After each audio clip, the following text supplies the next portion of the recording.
it's like, look at how poor and stupid these people.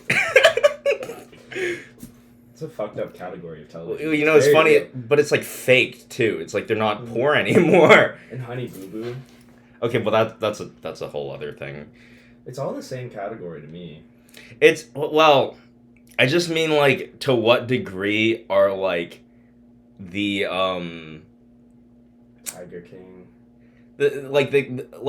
The on-screen talent, as it were. Like, are they, like, to what degree are they just complicit, or are they being exploited? I think they're great entertainers, but I also think it's really easy to just ignore I don't even know if there are repercussions, but, like,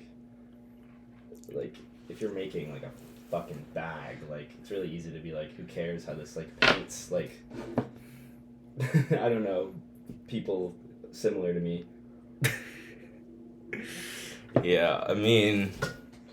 But I don't think it's it's not a huge deal. It just is a funny thing that we, like, enjoy, sort of, pretty systemically as Americans. It's just, like, watching people be really stupid on television.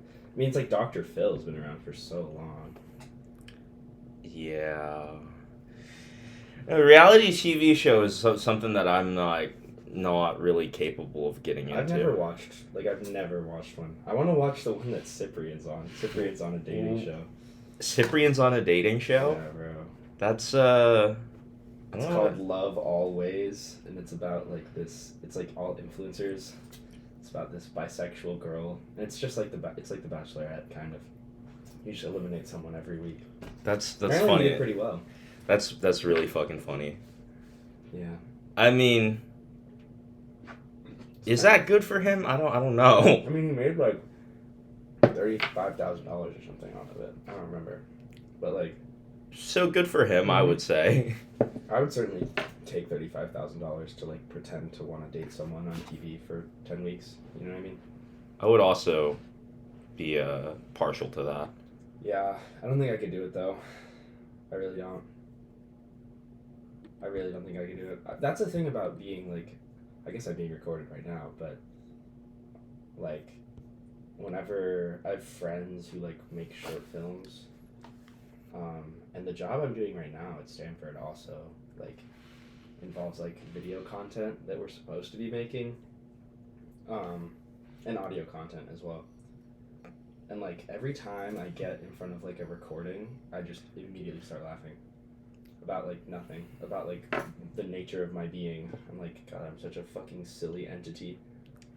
It is just, like, weird being in a, like, being recorded is a very strange experience. Yeah. Because you're thinking about an audience that's not present. Yeah. You know, it's very weird. Like an abstract audience. Yeah, and it's totally like, you know... There's such an unknown quality to it, and it's just like and quantity, right? You have no idea how many people are going to see whatever you're recording. Especially with, like, I think what was funny about, like, TikTok was people who would, like, post a video with absolutely no intention of a lot of people seeing it. Because I think a lot of people would post kind of with the, like, pipe dream that it would go viral. But sometimes people would post seemingly things that were absolutely intended for, like, a personal audience, and they'd get super popular, and they'd just be like, fuck, like, this is who I am now for, like, 2 weeks when people remember who I am. But at least with that, you fade into obscurity pretty quickly. Yeah, there's something very... I don't really know what to do with the sort of synthesis of, like, online life and human life, and how, like, you know, the way my brother phrases, everybody has a brand. Mm-hmm. I definitely have a brand. It's odd. Like... Everyone thinks about their brand as well. Sort of all the time. I mean, it's kind of been like that for a while, though. Like, I don't know, since, like, LinkedIn became a thing, it's like you've got to, like, present an online professional appearance, or else people just won't hire you. It's just this, like, non-locality of experience. Mm-hmm. You don't have to be there to know a thing about a person, which is this is a new phenomenon as of like maybe like the 90s, Mm-hmm. you know, and it's this weird thing of like, why the fuck can my boss do like a Google search of me and like find out everything about you, more or less, including like probably where you live. Like it wouldn't be that hard. which is like you know, it's like I have to be professional outside of my work life because I'm a representative of like professionalism is like to basically erase all of the variance in human sort of personality. It's like the whole point of it is to strip you of things that are kind of unnecessary for the function of commerce.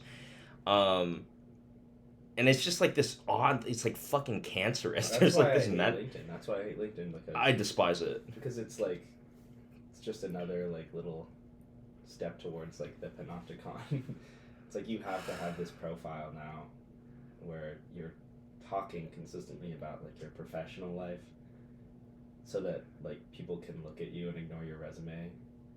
And it's just like, I'm sending you my profession, I'm sending you all you need to know about me professionally, and you're just gonna fucking ignore that. It's annoying because I was applying for jobs for New York, and like not only do like nobody respond anymore, not nobody, but like the response rate is super low, short of even the rejection rate. But when I talk to people who are like in a position where they're like an employer, they're always like, yeah, we just like look at LinkedIn and try to like poach people. Like we don't really care about like who sends us who demonstrates interest or not. It's all about like who has a sort of viable like comprehensive presence on the internet. I despise this about Cringe. It's really gross. Cringe.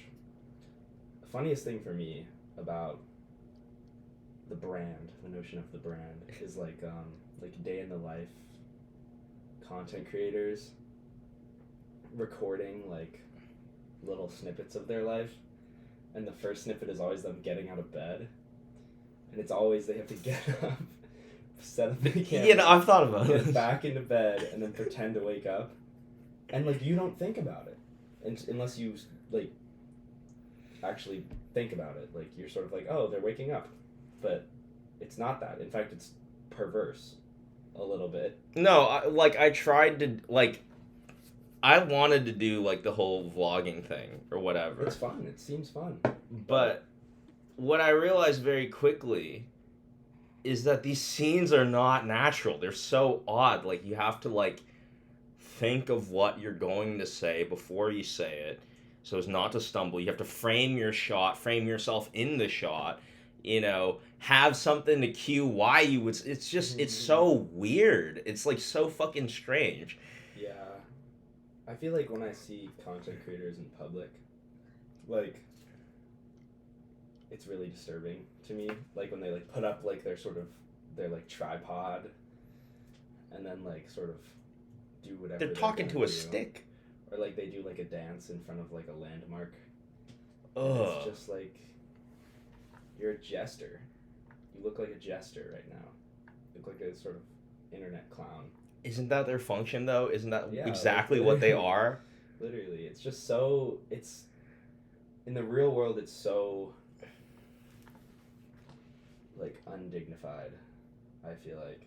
It's also just an interesting thing about social media in general. I don't know if it's you that I talked, I think it might have been Anthony that I talked to about this, but the idea of, like, there being kind of two kinds of people on the internet. The people who are like, I would really like only, like, my close personal friends to, like, see what I post. And then the exact opposite, which is, like, I really hope nobody I know sees what I post. You know what I mean? Right. Like, you see that on TikTok a lot. Like, if you see this and you know me, like, don't talk to me. You know what I mean? Yeah. It's like, what the fuck? What's the point? If you're doing stuff that you're embarrassed for people in your real life to know that you do, it's also like it's bad. It's a signal that like the people in your real life are just kind of like, why are you fucking with them if you're like Oh, well, I have to get this out. This TikTok has to see.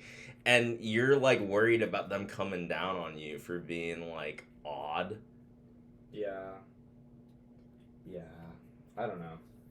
I really don't know. But I think it's it's an interesting dichotomy. Or I guess it's more of a spectrum between like people who are like 5 follower private account, one like social media channel versus like totally like anonymous, like mass like public algorithm based I think content creation. there is something to sort of seeing it as kind of like a binary or whatever, because I think Two different sets of values about how you want to use social media, I guess, right?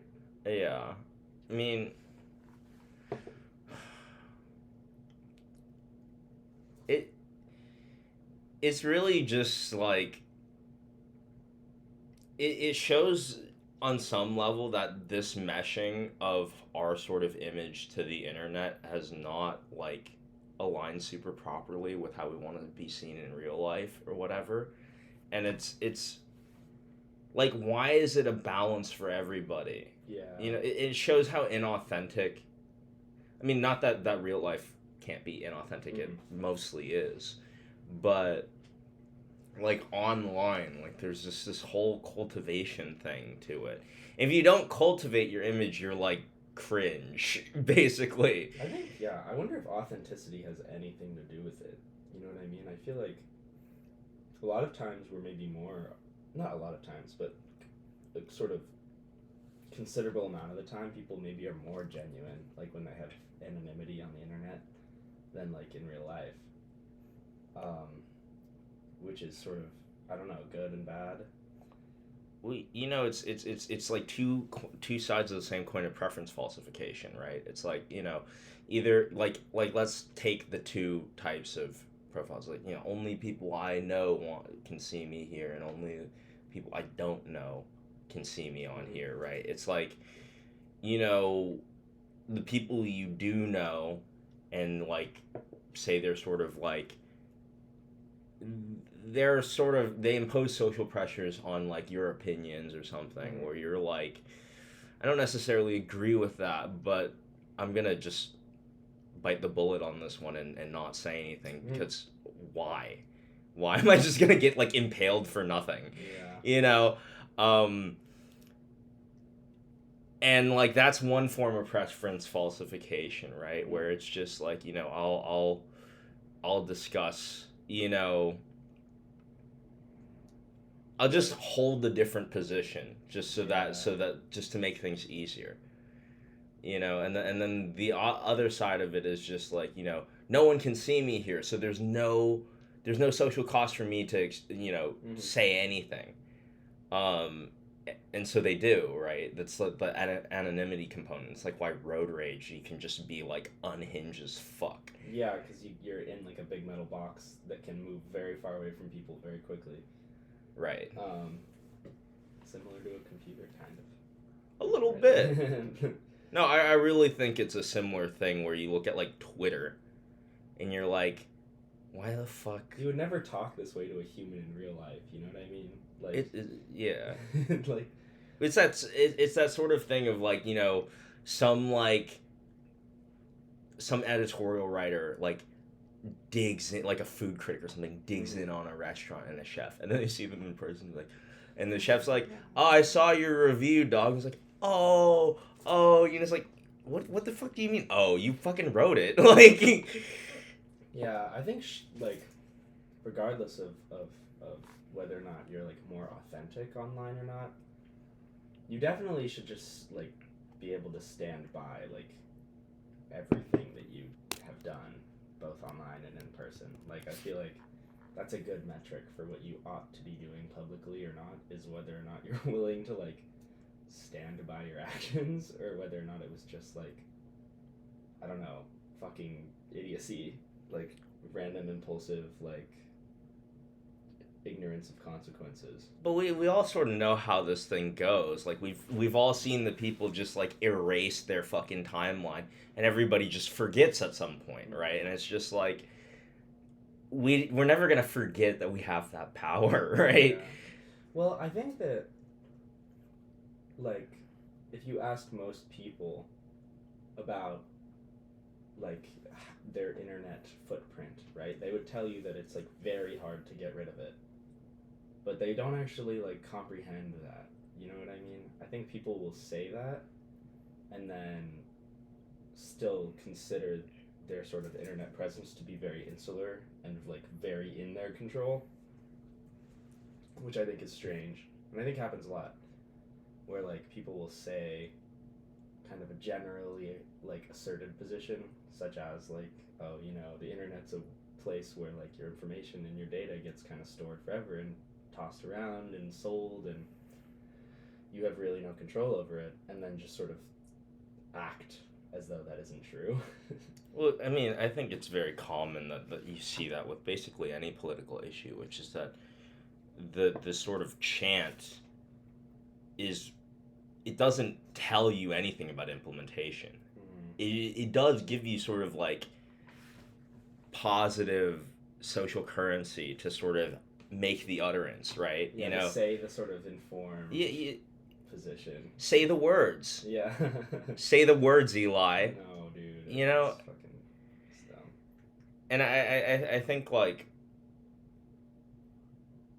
it is just kind of, I don't really expect anymore that people saying something has any correlation. I mean, Trump is a really good example of that. Like, you know, like not just Trump, but also the election around Trump, right? It's like Trump, like every president ever, came in with promises and didn't fulfill, right? Absolutely not. Yeah, but every president ever has done that. Yeah. But I think the thing with what was so interesting about, like, Trump's sort of presidential run was, like, the like approval that he derived from, like, not standing by, like, things he had said. You know what I mean? Which I think was so interesting, because people were like, it's almost, if we didn't actually have, like, real political stake in, like, the consequences of electing, like, sort of random people to, like, officer-in-chief of the United States, it was a really interesting case study, and, like, I think people were aware of just how disingenuous, like, most political campaigns are, and the fact that he kind of just embraced it, maybe not, like, knowingly. Well, I don't really know, I can't speak for him, obviously, but, like, certainly, like, so, like, in a very bold-faced way, like, embraced the idea of just not having to stand by anything you say and being able to, like, change your mind, or just say things that were, like, sort of within a sentence, like, refutable, like, just not true. Like, I think it sort of was satisfying to a lot of people. Right. Because it was, like, I don't know, reducto ad absurdum, right? It was sort of like, this is what's been going on this whole time. It's just now, it's, like, a lot more obvious.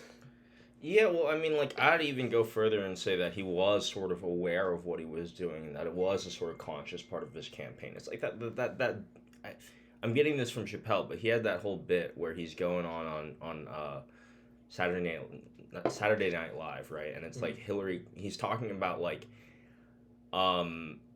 you know,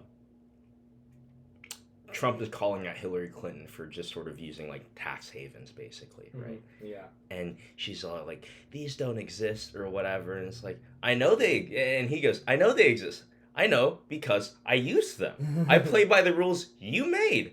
And, you know, of course the hypocrisy is palpable, but it does nothing to address the fact that he's the only one who at least verified the game existed. And there's this sort of, like, weird rebellious quality in that I think sort of the people who voted for Trump liked. Yeah. Right, to sort of, I mean, the main, at least I guess, from what I saw, like, the greatest appeal of President Donald J. Trump was just the sheer unapologetic, like, who gives a fuck, like, kind of way in which he would discuss. One, he would, like, sort of debate, right? Right. This idea that he just would interrupt, and he would say random shit, and he would like bully the other candidates, and the fact that he could just get away with it, and the people kind of looked at that and saw what sort of maybe in reality was something almost anyone could have done if they like were willing to, but saw someone who seemed to really be like above a game that had been played for like, I don't know, 200 years, right? Well, I think one of the things is it's sort of like, it's kind of like sniping from below. I mean, the whole point was he was like, everybody was sick of this like over like, it was a subhuman politic we came up with, where it was like these people, their personas were less than human. They were like sort of robots, and very different from the type of leader, like this sort of superhuman quality that you get with like the like kings or whatever, where it's just like there's so much like mythos around them. Divine mandate kind of situation. Yeah, it's something else. Like it's just like this is like the top This bureaucrat. person is a vehicle for my, like, I don't respect them. I don't even like them, but they're sort of a vehicle for my beliefs and sort of the changes that I want to see politically. And importantly, they shrink themselves in their personality. There's no They're like professionalized. It's like, yeah, there's no like boisterousness to them, which is like that's like but it's just this weird like regressed expression. They're like expressing like a policy, and it's gross, and it's just like everybody like come the time of the internet where people will just like everybody has open video publishing rights and like infinite publishing storage. We just look at like broadcast television, and we're like looking at these politicians debating, like that's just not what people are. It's evident that that's not what people are. So what are we looking at? What is this construction? Yeah. I do wonder like what this next election is going to look like, because I feel like I've heard very little about it. Maybe that's just my bad, but like it's next year. Like and it just seems as though there just aren't any real viable candidates at the moment that I can think of. Well, people sort of like get on me when I'm like, like I just like have ceased to care about these things, and not like part of it is it's on the principle that I kind of understand the role of presidency. Like, it doesn't mean anything until there's like an actual person who's like a viable candidate for the title that can actually knock around like the defense industry, because otherwise it's not like an agent. They're not an agent. They're Biden signed 20 like executive acts the second he got in, and then nothing after, right? Not much, no. And I mean, I think this is sort of the effect of the subhuman thing. You put in like these politicians that are like shells, they end up just being kind of vessels for like, just nameless policy writers who are just like, I do wonder if we're going to see a pretty big political overhaul, though, just because, like, pretty evidently, like, our entire sort of set of, like, governmental bodies, like the presidency, Supreme Court, Senate, House of Representatives, are just sort of getting older and older and older. And it's becoming something that I think people are realizing is like a real issue. Unfortunately, people our age don't vote, so maybe it's not going to actually make a huge difference, but like people sort of cling to power, I feel like, a lot of times. Like, I don't know. Oh yeah. I can think of was it Anna Eshoo, at least for like our like direct what about representative, or I guess senator. We have there was another one who's like just like I completely forgot her name, but she was like being wheeled in like a wheelchair, and she's like sort of like late stage dementia. You're like Dianne Feinstein. Feinstein, yeah. Yeah, like And I mean on the other side of the aisle, like Mitch McConnell, right? Like these people are fucking old. They are old, capital O. And the same with Biden, where it's like there are clips of him out there where he's incoherent, like legitimately incoherent. And like I don't know, man. I don't like that. I'm not a fan of that. I mean, I'm not a fan of it either. But you just sort of like the real question is are they where the locus of power is, or is it like younger people behind their image are just sort of like, okay, you go out there and you babble a little, and we're gonna go do the work. I don't know where the locus of power is, because it feels as though like it's so paradoxical to make the assertion that like the media is run by blank, right? And they don't want you to know, because you know. And so like the assertion like our sort of we have like some sort of shadow government, like some like Vanguard BlackRock type shit, right? Where it's like it really is just a proxy sort of like figurehead, is like such a paradoxical statement to me, because it's like they wouldn't, I mean, maybe you would be able to figure it out, but like well, it's more just people couldn't figure very much out. well, look, like if you like let's say like your formal like method of adjudication is your vote, mm-hmm. and it touches nothing of relevance. It's like, hey, we need to fix this. We need reform. It's like, okay, vote for it. And it's just like, you just send some like young person to like become a demon and like just like stew in like 30 years of gridlock in Congress. Yeah, you do wonder. It does seem as though a lot of like young faces who seem very promising, who enter that political sphere, end up being kind of beaten into submission a little bit. Well, it's like they're groomed for it too. It's like you wouldn't put a Malcolm X in there. It's like they don't want them there, right? And it's again that thing of like, you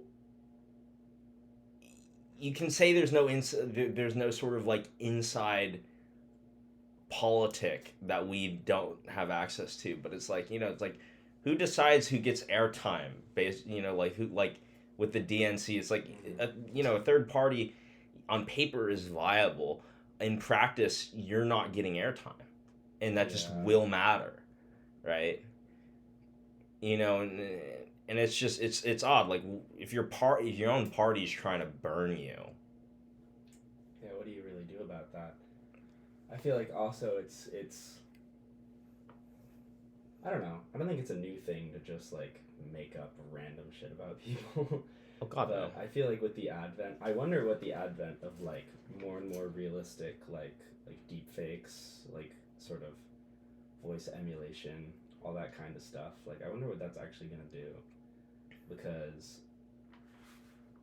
it does seem like there's certainly a point that we're going to reach, not very far in the future, where you probably would not be able to tell the difference between a real statement and a sort of falsified statement from a deep fake version of someone.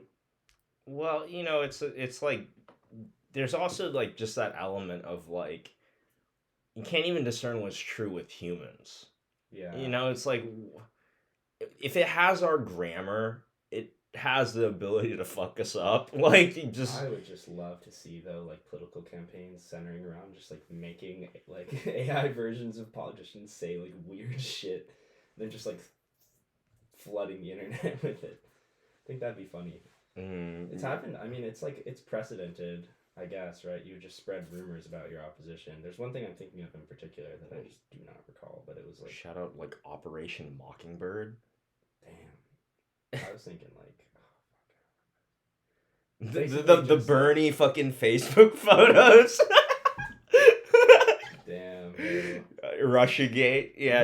Like Gerald Ford. Like I'm thinking like there's a lot long time ago. Gerald. Like put out pamphlets like this man is cheating on his wife, and then like everyone would be like, holy fuck, he's cheating on his wife. I guess we're way more skeptical now, but like of like random like text on the internet, not of like a sort of video of someone saying something, I guess, or doing something. We're more skeptical, but we're also just like way more like willing to accept shit because of like how much our standards have been relaxed just by like, oh, we want a great it's like, no, we've lived long enough that if there are any, they don't make it there, and there probably aren't any. Yeah, I guess like it sucks that it does feel like everyone's really jaded with the sort of political process. Well, like, why wouldn't you be? I mean, the whole like the central fact of like, and everybody believes this. Everyone, if you like actually like track their emotional response to ideas, Mm-hmm. the central fact of the American politic is that nothing is possible. Yeah. Yeah, it does kind of. I don't know. You're not gonna get any crazy changes in any given presidency, and everyone kind of knows that. Yeah, it's built in. Mm-hmm. The disappointment is like that cycle. It's a feature. It's not a bug. Yeah. You know that I think that's the sort of a misunderstanding is like this like bleed valve that is the election. Mm-hmm. It's never actually interrupted any of the like actual shit. Yeah. You know, it's usually like Vietnam. Was it the election that ended it, or was it like Ellsberg and like whistleblowing? Mm-hmm. Yeah, I think that's true. I feel like it's unfortunate though that like there used to be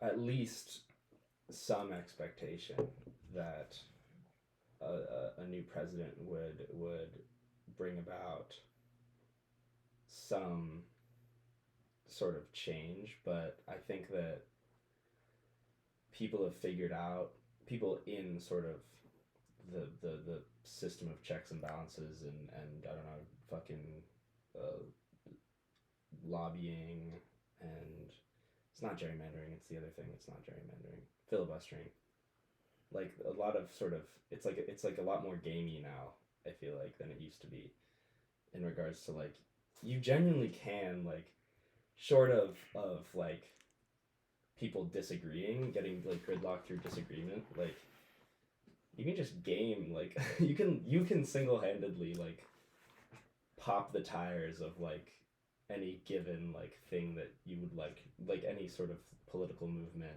or sort of proposition, which I think is crazy. Well, you know, I think like even that is like probably like you can do that, but that already assumes that the political parties are against each other. It's like they're not really. They're all sort of in that same like feeder production that's just sort of like trying to stage while they like do insider trading. You know, it's like just how much they money eat at the goes same through. dinner parties, man. Like Yeah, how much money flows through Washington as well. Like how much money would it cost for you to like buy you like to buy a vote from you, you know what I mean? Like it would take a lot for me at least. and also just like, you know, that's also like not like this thing about like, oh, the politicians get their money from like bribes. It's like no, Short like of bribing, yeah. it's like I guess they could, but like it's way more like they just buy like they write government contracts to themselves for nothing, you So, I know. mean, you're in a position like I don't know. People forget that you're in a position where you can like pretty directly influence how much money you make. You know what I mean? And so it's kind of crazy. I don't think it happens with a lot of other like careers where it's like I don't know. You just sort of have such a direct influence on maybe not like your salary per se, but like who's if you're a sort of a representative and like you're voting on a bill about like increasing pay or like changing sort of some function of benefits in your favor, like are you gonna say no? No, fuck no.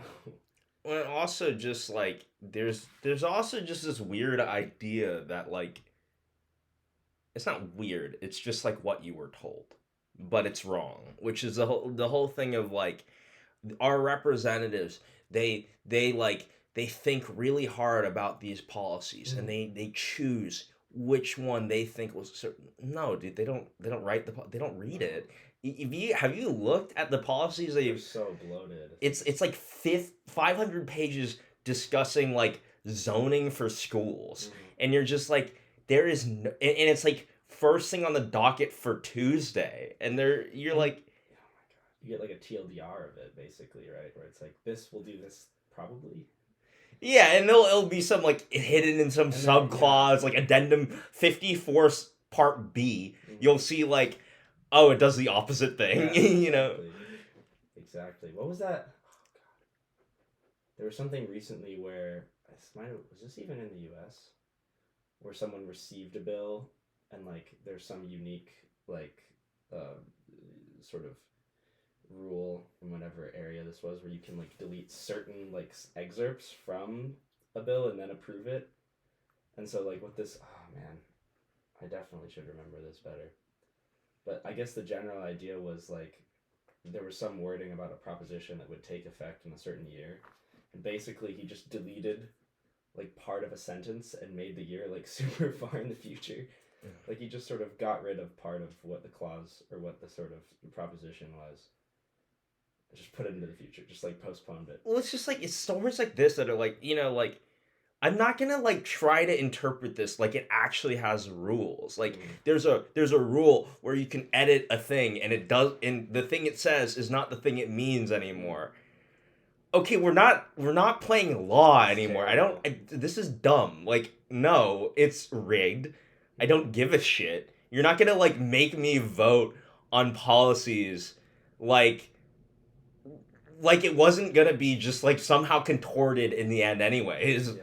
I guess the question is like, can we streamline or slim down a lot of our laws and regulations, or like, will we ever? Because I just don't think people like care to like care about it. You know. Well, I think a lot of regulation will be stripped by just ceasing to care about America as like a sort of like governing body. Like I really just like people look at me like I'm crazy when I'm like, yeah, I don't think there's hope for restoration. And they're like, how could you say it's like because that's like how things end. Mm. Things have ended before. It's not our ascendancy was the punctuation for someone's downfall, and it's Mm. just like this thing is like no, like everybody I talk to sees just dead ends everywhere. It's just like that's a sign. Yeah. Especially my my roommate. Um, Last quarter was obsessed. He was majoring in economics along with like a bunch of other shit, which was kind of crazy. But he was obsessed with the debt, um, in a sort of very like the end is nigh kind of way, where he's like nobody talks about this and it's getting really bad, and Social Security keeps getting bigger and bigger, like as an expense, and all these other problems where it's like we really might not be able to keep paying for this, and nobody talks about it really. Um, Keep when did we start? yeah, exactly. I guess we've really never been paying for it, but that's what's kind of crazy to me is that it feels like everywhere you turn, there's somebody with like a big issue that they care about a lot that they say is like basically like the only thing that matters, and it's all different, and it's all like, yeah, this is probably gonna spell the end for like life as we know it in this country. Well, it's like okay, like if civilization is a cult and we have certain basic tenets that keep us together and keep us sort of like cooperative and keep us sort of keyed into the same sort of narrative, and we're not, it's over. We just don't believe in this anymore, and people are like Yeah. afraid to say it, but it's like dude, vote, go vote. Like tell me that's not the same as like duck and cover in like a fucking nuclear incident. It's like no, like we're testing nuclear war for Yeah. fucking what? Just to like sell Ukraine missiles that we don't give them? Like, Yeah. what is this? It is, yeah. It is quite strange. I think that people our age, I don't know. I think the thing with voting is that like your vote doesn't matter, but I think it's kind of unfortunate that younger people don't turn out because that would have some influence at least. Like I think it's cyclical a little bit though, you know what I mean? Where it's like we're kind of lazy and I mean obviously the pandemic had an impact on like I don't know, people who were sort of coming into sort of I don't know, political ability, the ability to vote at that time. Um, but like young people just they don't really give a shit. Maybe for the best, but it is kind of cyclical, right? Because like the things you want to happen aren't going to happen, and then you're going to vote less, and then so on and so forth. I mean, is it? I mean, I feel like it's a fundamentally different thing if you imagine that the switch they give you is a dummy switch. Yeah, that's probably true, but I still think that like you can say that in some cases, like youth voter turnout has been a factor in the result of some election. You know what I mean? I guess It's just how minimal it is. so some of me is it's like the difference between like a U.S. election and a Russian election is like Putin has to win because he's the actual actor in some respect, but it's like the way that a U.S. election is rigged is like here are all these guys and these are their views on policy, and it's like look at this broad spectrum. It's like this narrow band, and it talks about nothing that we care about, and it's like vote on the best of these, and I'm like, no, I'm not gonna like. You're not gonna let me invest in. I'm not gonna let you make me invest in this future. This is not. I don't believe in this.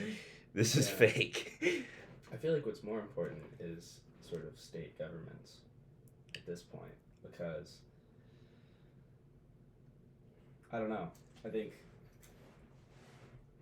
federally it seems as though the Supreme Court is like basically just removing like a lot of sort of blanket rules or laws, and so states are just doing whatever they want.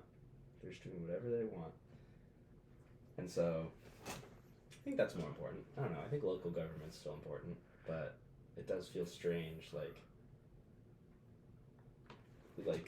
when the sort of larger blanket, like political power is like pretty useless, and then you're sort of like oh, but like my city, I need to vote for like Prop Z.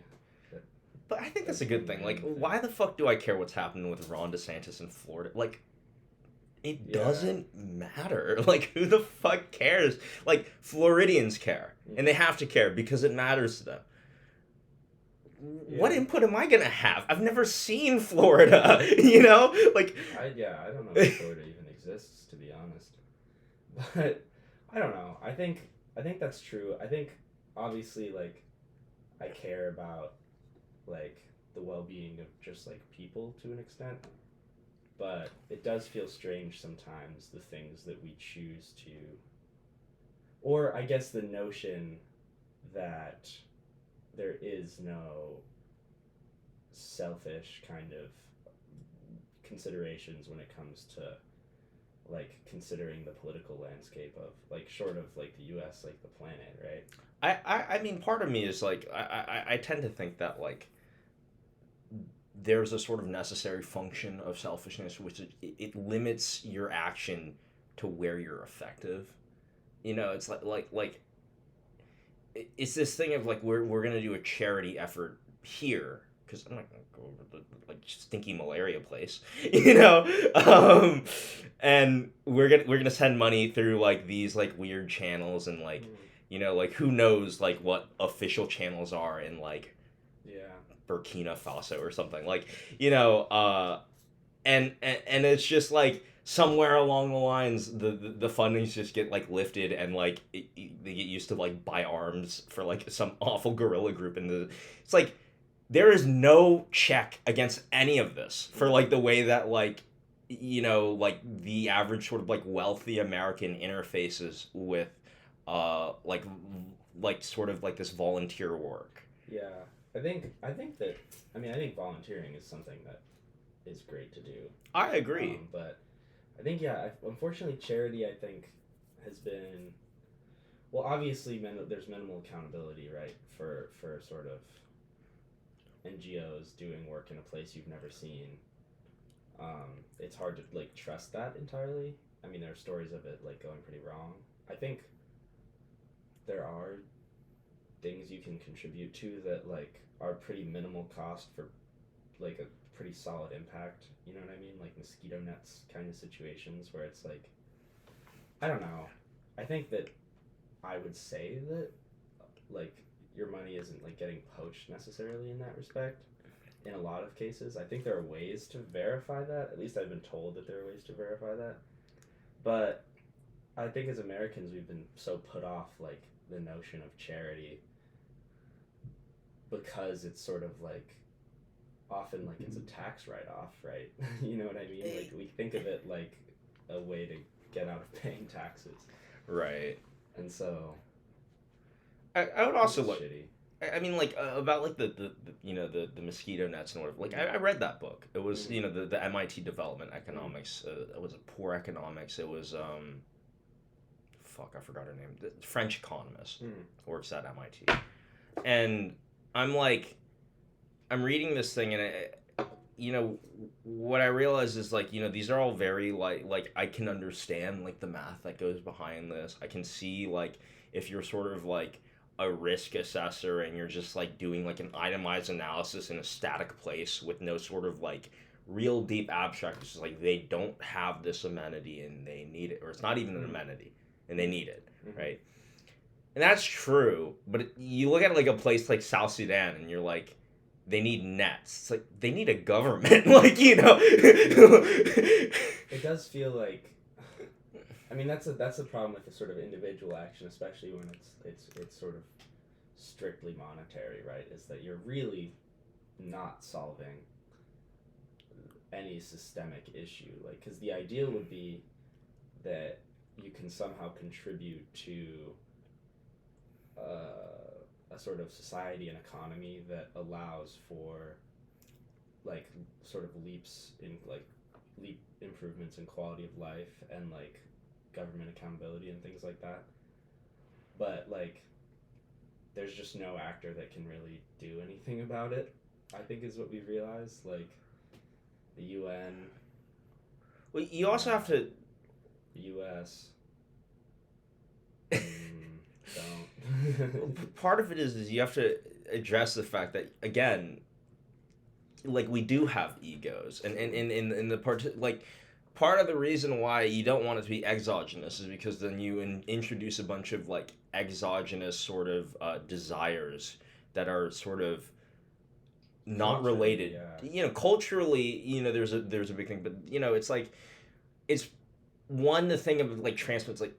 Are the kids gonna want to live there? Like how does the are they all gonna want to teach there, or are they gonna make a buck there and leave? You have to instantiate like living traditions, and it's really hard to do that if they're not endogenous, right? I mean, unless you really want to do some weird colonial shit. But like, I think like my immediate thing would be like donate a bunch of nuclear reactors to like Northern Africa. And but my hesitation is just like, okay, but you also have to train them in the maintenance of these things, which is like, look, we're at shortages of like nuclear engineers in the U.S. Well, this is a problem. The funny part about nuclear energy is that we literally do not have anywhere to store it long term. Like we don't. There's not a single like permanent storage site in the world for nuclear waste. Because we don't have any idea what to do with it. I mean, there's not like a bunch of. It's not like there's a great storage site for like all the other kinds of waste. I mean, we like, don't really have a lot of. The way that I like. The way that I justify like the nuclear waste is like it's not like the other waste is going anywhere, it's like, and it's like coal waste is just going into the air. Yeah, and it's also like the density proposition. It's like how much like more shit do I have to like burn to like get even a little bit of like this sort of like there's probably volumetrically more pollution per kilowatt hour. I mean, nuclear is something that I think that we really need to pursue it. Or by we, I mean like humanity, because of the developing world and because of the fact that we really don't. I don't think we have the right to tell people in countries with like very limited access to like electricity, like, hey, the planet's about to die, so you actually can't Well, that's just so. have electricity. I thought Sorry. the irony of that, like it's always the same people who are like, like, oh, you're disaffected masses, you're poor, you're weak, you're crippled, and then you like look at the poorest, weakest, most crippled, and you're like, hey, this could be remedied a lot if you just gave them energy. It's like, but degrowth. Like Yeah. I need my fixie bike, to be manufactured in the U.S., but they don't get water. It's fucking stupid.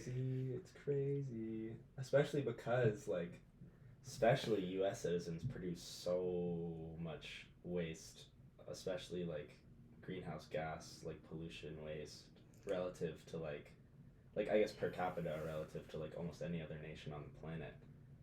Um, and then can sort of turn around and be like, oh, well, we need to solve the climate crisis like soon, and so like part of that is we can't really afford to like have like 2 billion people with like almost no access to electricity. Like we can't let them have that, because then we're going to need to build more like fossil fuel like power plants, and then we're just all going to be fucked. Well, the issue for Stop me, consuming, I, please.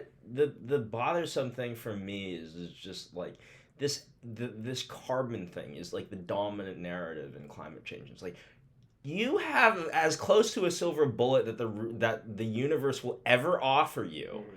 and you're just like, no, Yeah, well, it's no. like 3 Mile Island is like which was the sort of almost pretty bad nuclear accident that happened like on U.S. soil, just put us all off so quickly. And it's the same with like Germany doesn't want to use nuclear anymore. Japan They don't doesn't really have really much of a want to use choice, nuclear dog. anymore. Like all these places, and it's expensive. And honestly, like we don't have a long term solution for where we're gonna put the nuclear, like the spent sort of fuel, but we can actually re-enrich it and use it again. I, But the I, problem with that is then eventually you can get it to like weapons grade like levels of enrichment, and like obviously the U.S. where do you put that? It Yeah. doesn't go anywhere either, and that's even worse, right? So, I mean, like, I sort of get this, but I mean, one of the things that I really dislike about like the sustainability sort of narrative is that there was never a sustainable state, and it's in the systems theory thing that they all got this from, right? These the ecological systems have always been dynamic, right? And that's not to say that we can't throw these things off balance, but it's like, yeah, of course burning a bunch of shit into the air is going to change your ecology, no Mm-hmm. question. But my feelings are like you're always going to have some negative impact on the current sort of like inhabitants of your space with any sort of major pressure in any which direction.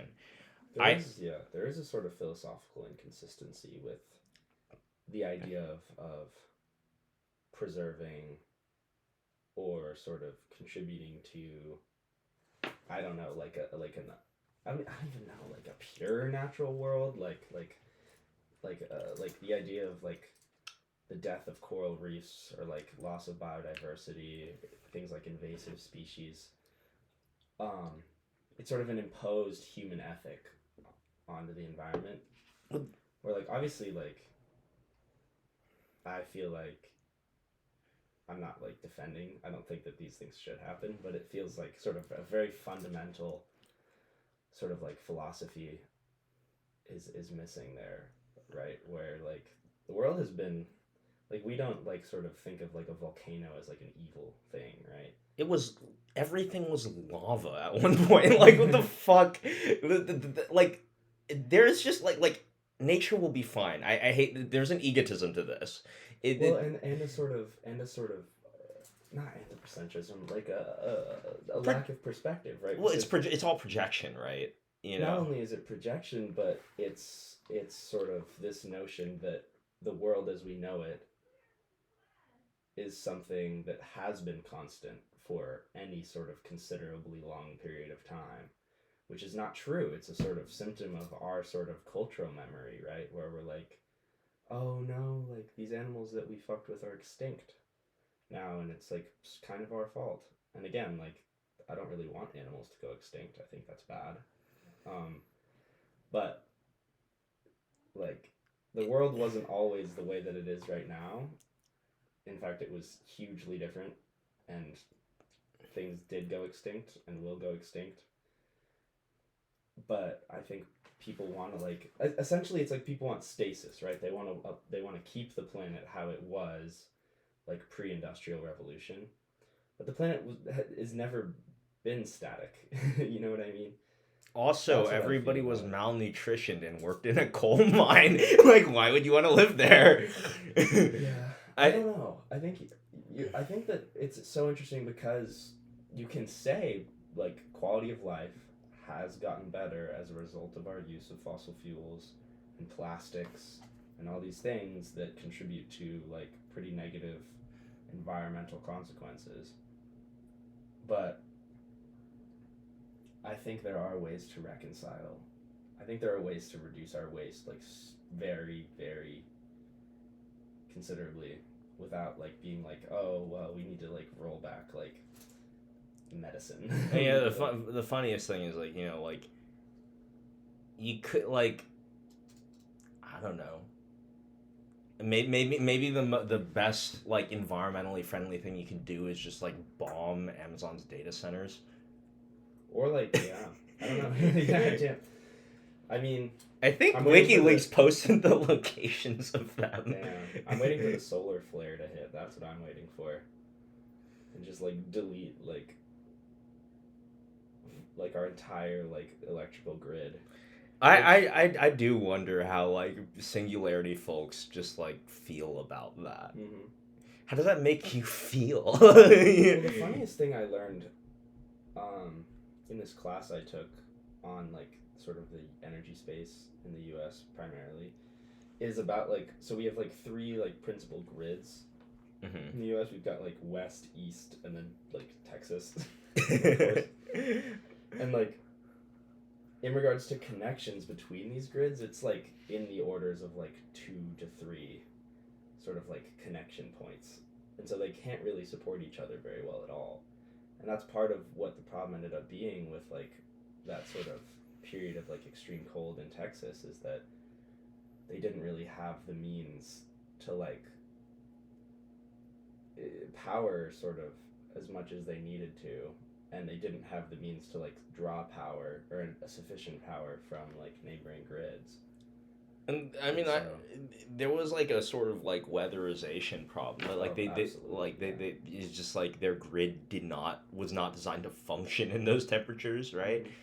But yeah, I mean, like the one I've been curious about is just like Germany, which is like it's sort of like the elephant in the room if anybody's ever concerned about energy. But like, I mean, the cards have been played. Like their industrial arm is literally leaving. Well, they're so dependent on Russian natural gas, you know, like it's just wild. It's just wild that like as long as we have sort of tension, as long as sort of like Europe and the U.S. kind of like NATO, I guess, have tensions with Russia, like Germany's just sort of teetering on a cliff, basically. Yeah. And they can't nuclearize, like they just sort of refuse to.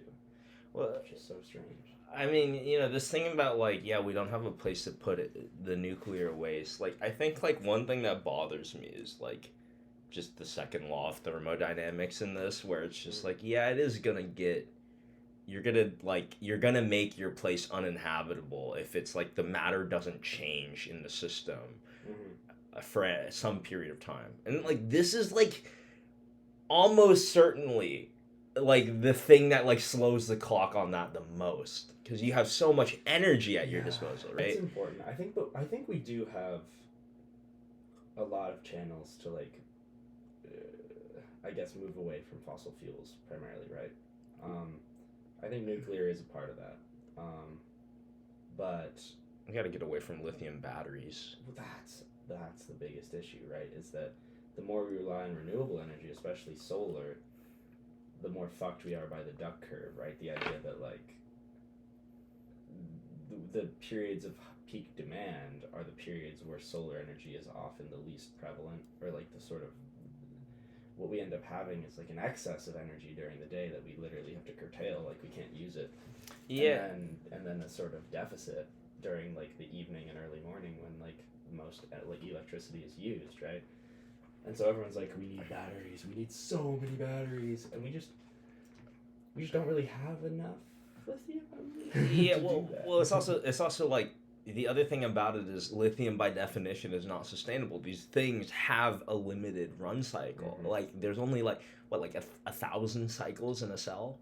Like yeah, you can make them, you can make it better by like not like, I guess, fully discharging and then recharging and discharging. But it's already like contribute to the health of a battery or longevity of a battery. But it's already sort of like the wrong premise, right? It's like, you know, especially because like I think there are designs that conceivably are like they can cycle infinitely, but like the real thing about like with current battery technology, which I acknowledge can get better, but like not like this. Like Germany, to run Germany consistently and continuously, you would need 30 days of reserve power. You would need 30 days of battery reserves. The amount of lithium reserves in the world, unmined lithium reserves, known, is less than just the project of Germany. Yeah. I mean, there are other ways to store energy, but unfortunately a lot of them are pretty inefficient, right? Like pumped hydro. The idea of just like, let's just move a bunch of water up when we have the energy and then move it back down through turbines. Oh my god, the space inefficiency of that must be fucking crazy, terrible. But you can like, it can be used for multiple, like you can have multiple uses. Did I ever tell you about like the was it like it was some sort of like lead and some weird transition metal, so some battery. It was a molten lead battery, and the idea is the cathode and the anode. Yeah, I've heard of molten lead battery. Yeah, and they're inefficient because you have to use energy to make them work by melting lead and some other fucking thing. But you know, you could sort of conceive of like, you know, like the whole thing about solar is like, if you put solar panels everywhere, it's like, yeah, that's not the you can't do that, first of all, and then it's a distribution and storage problem. But what is true is if you expand grids enough, you can, if you have sufficient solar, wind capacity, and maybe some like, not I guess tidal, but like sort of ocean related renewable energy generation, and you have a sufficiently like robust grid, then you can solve a lot of these problems without like a ton of energy storage, right? Like if you think about it, if I have a wire that goes to the other side of the world where the sun is up and it's nighttime and I need energy, then I can do that. But I just don't see that happening, really. I just don't see that happening, which is unfortunate. Well, part of me is just like, we just don't have the will to do that. Like the one of the reasons you would argue over nuclear versus like solar is we just don't have the will to make a grid as like efficient or like well tuned and maintain that, which is a whole other thing, right? We don't even have the talent for that. There's a reason we have the grid we have today. It's because that's who's conscripted to build the shit. You're gonna have a 20-year turnaround to find some people who can do something better, right? It's so expensive though as well. Like if you want to like build like long distance high voltage lines, it's like $1 million a mile or something. It's like so much money to do it. And so that's obviously no good. But I think the funniest form of energy storage for me is flywheels. Oh my Hilarious. god! Just spin this shit really fast. This is so. And eventually we'll suck it back out again. Like, can you imagine? Oh my god, dude. Flywheel facility. Just like a bunch of spinning discs. I don't know. I think we're fucked, basically. Well, I just totally screwed. I mean, part of me is just like I don't like if I do kind of believe like, well, at some point this planet will not be our planet if we're gonna be alive. I think. Well, I don't know. I think there's a lot of things we can do. I think that like when you talk about isolated problems, right? Like the idea of like a lithium shortage. It's sort of part of a bigger picture that often has like caveats, I guess. But I don't know. I think we could just be so much more efficient, though. I don't know. That's more how I feel about it, right? I mean, one of the inefficiencies that people hate to account for and is always present, and they know it's present, and they just refuse to acknowledge, not to acknowledge it. It's just fucking people, dude. You know, like you have like on any idea, if it's sufficiently technical, you walk into a room, it's like 100% of the people have it wrong. It's like, you know, like that's really like your limit, man, is like, I don't know, like on some level, you know, like one of the big issues with nuclear is you need people smart enough to run the shit. Mm-hmm. Yeah, and you have to build it. It's fucking expensive to build. Yeah. Yeah, like return on investment is just brutal with nuclear. Or like cost per kilowatt hour or whatever. Levelized cost of energy, the LCOE is what it's called. And for nuclear, it's not good. But pretty great for solar. It's like a long-term investment, nuclear. I mean, luckily the idea is it's like just it's has to be subsidized. It's really. Well, it's a nation-level investment. Who the fuck is managing that level of power? You need like, at a minimum, you need like municipal jurisdiction, and definitely more, really. Yeah. Like I don't know, like Diablo Canyon. How far does that actually go out? Like probably pretty fucking far. Yeah, I think you're right about a sort of intrinsic inefficiency with our sort of systems of decision making and power usage, but like simultaneously, like I don't know, we're just so wasteful culturally, at least in the U.S., right? Like, what if we all owned like one pair of clothes? Like, it's not unheard of. You know what I mean? No, it's not. I mean, like, and like stuff like that, or like, what if we like, I don't know, didn't all own like a vehicle that would drive like us to work back and forth every day, just like individually. I think like, cultural shifts could be so influential and like probably better for you. But you know, like I've talked to you about this. There's this sort of internal resistance to culture's movement that, like, again, it's not rational. It's just there. It's like, you know, it's like whooshing water with your hand. Like, there's gonna be like a bunch of shit that goes back anyways. Like, I think I mean, one thing that I kind of feel about cultural change is like we just historically, like, our era overestimates its power just as a consequence of, like, again, the liberal tradition where it's you know, this tabula rasa thing. If we can all think anything, and it's like maybe, but you know, the patterns of life do imprint something on you. Yeah. Like fucking Kant. I blame Kant. I don't like Kant. I blame him. And whatever synthetic rationality, whatever you want to call it. But I don't know. Even so, I think like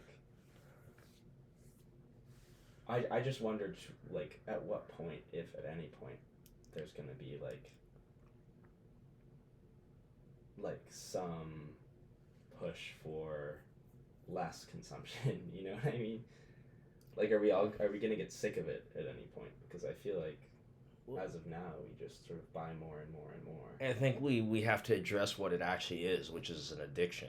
Yeah, it's super addictive. The thing is the addiction is going to be present insofar as we have unfulfilling jobs. Mm-hmm. That's what it is. It's like everybody, the way that American consumerism works is you use it as like a sort of like your mantelpiece contains your personality because your life actually doesn't. Yeah, yeah. I feel like that's low key Marxist though. Marx was not wrong about everything. Yeah. I just think it's just like yeah, I agree with what you're saying. I think that like it is something that has been not only as a product of the fact that we feel like our sort of occupations reflect very little about us, but also a sort of long-standing cultural tradition of self-expression through like commodities, right?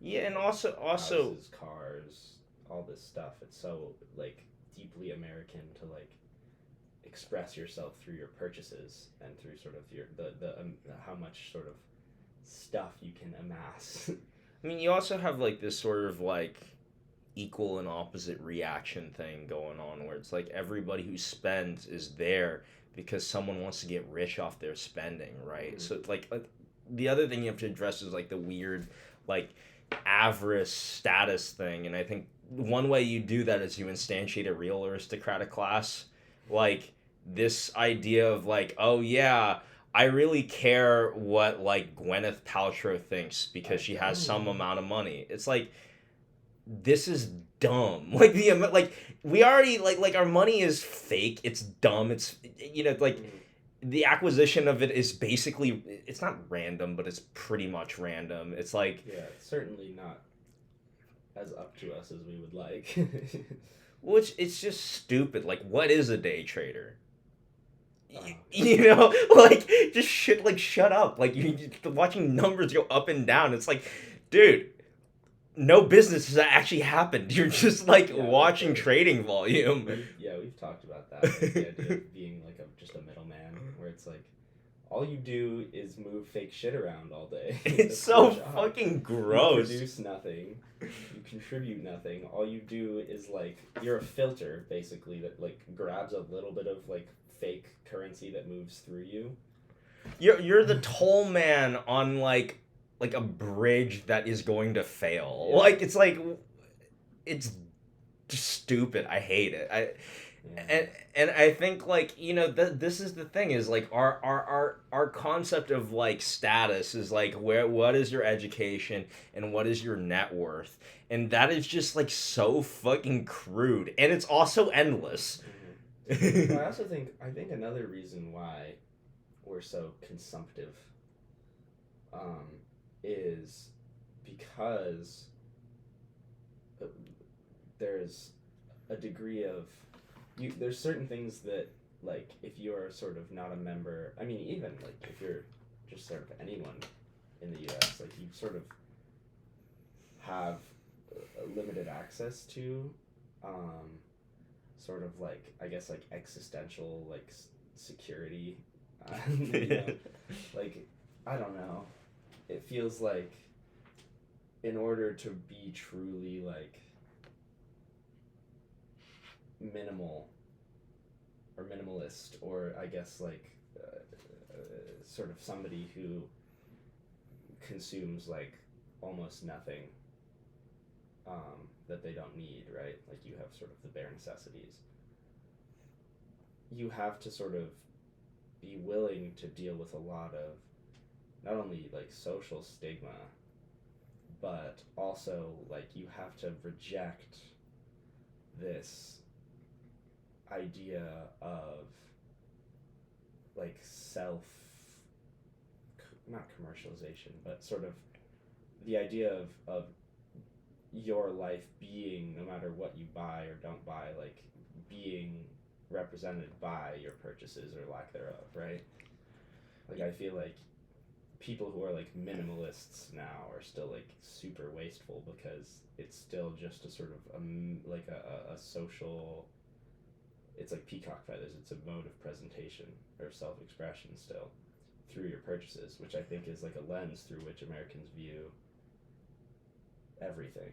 Well, you know, one way that it stops is that we finally like exit the haze and realize we're all broke. You know, like, and the other thing too that I want to address about the consumption thing is you did what you wanted to do. Like you know, it's this thing about like, oh, like how do we, like first ask the question if you really want to live like a monk. Mm-hmm. You can. It's free. Mm-hmm. There's a monastery probably somewhere within a few miles of you. Yeah. You don't want to do it. Like just like face that first. You want things. You want things. But yeah, I don't know. I think it's hard because you can't. I don't want to enforce that, right? I don't want to be like you must consume less. Like you sort of, it feels like that's an infringement of sorts. But I don't know. Well, I mean, I think an easy way around that is just to not make commandments about other people's lives, but which I try to do as much as I can, which is apparently not that good. But you know, I do think it is just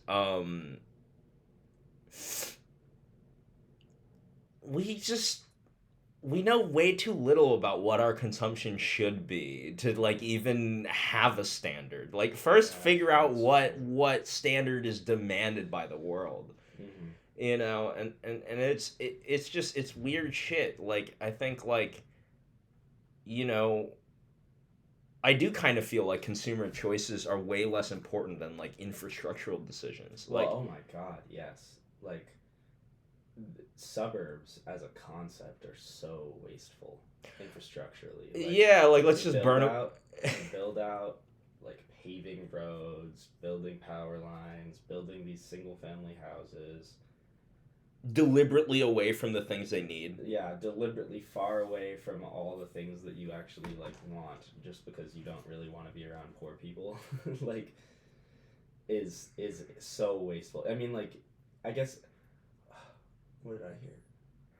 I heard somewhere, and this may be wrong, but the person who told me it was pretty convinced, that like the greenest house in a suburb that you can operate, like solar panels, battery storage, like heat pump, like HVAC kind of shit going on, with like an electric car in the driveway, is still way dirtier than living in like a population, like a very dense urban area, and like not commuting to work every day and not sort of necessitating the infrastructural build out that a suburb requires. Like it's much greener, even if you're like a pretty wasteful urbanite. You know what I mean? No, well, I mean, no question, because I think one of the things is it's just like the scale of the suburb directly dictates the amount of waste that's in the road that erodes, the gas spent on the travel across said roads, and like it's. I think it you have this thing where it really is like this time capsule of like the 50s when people like really wanted to get away from population centers, the concept of like bombings, like we kind of saw that in ourselves, and also just this idea of like this picturesque life that frankly was fake with like a lawn. The attraction was the fact that it was fake. Like that was part of it, right? And I think you know, I mean the way that I put it is like if you have Google Maps and $20, you can basically get anywhere in Europe with no prior knowledge. Yeah. See how far you get in like Oakland. Yeah. You know, if you don't get robbed, you can make it to San Bruno. You know, like it's just. Yeah, no. I mean, the U.S. is also just such a culprit in regards to this, right? Because it's like people think it's sort of dystopian to like encourage people to like choose like urbanization, I guess. You know what I mean? I guess the cities that we have now are pretty shitty sometimes, but like They don't have to be. Like it sort of feels like, oh, like why wouldn't you kind of want to like live around other humans? It's kind of misanthropic not to want that. You know what I mean? And you don't. Right. It doesn't have to be like a terrible apartment complex and like by a train station that's like super loud and like you're getting like I don't know smoked out every day by like the cars on the street below you. It doesn't have to be that way. Yeah, I mean, But people sort of conceive of a city as a sort of dirty, scary place when that's not. I mean, it's just not inherent to what a city could be. I guess you know. uh-huh. I mean, I was I watched this it was this documentary video essay on Hayao Miyazaki's work, right? Mm-hmm. And he was talking about it discussed a lot about how he sort of conceptualized like growing up watching like the fire bombings. I think it was in Tokyo. Yes. You know, but Yes. most deadly bombing. It was more deadly than Yeah. right. So Actually.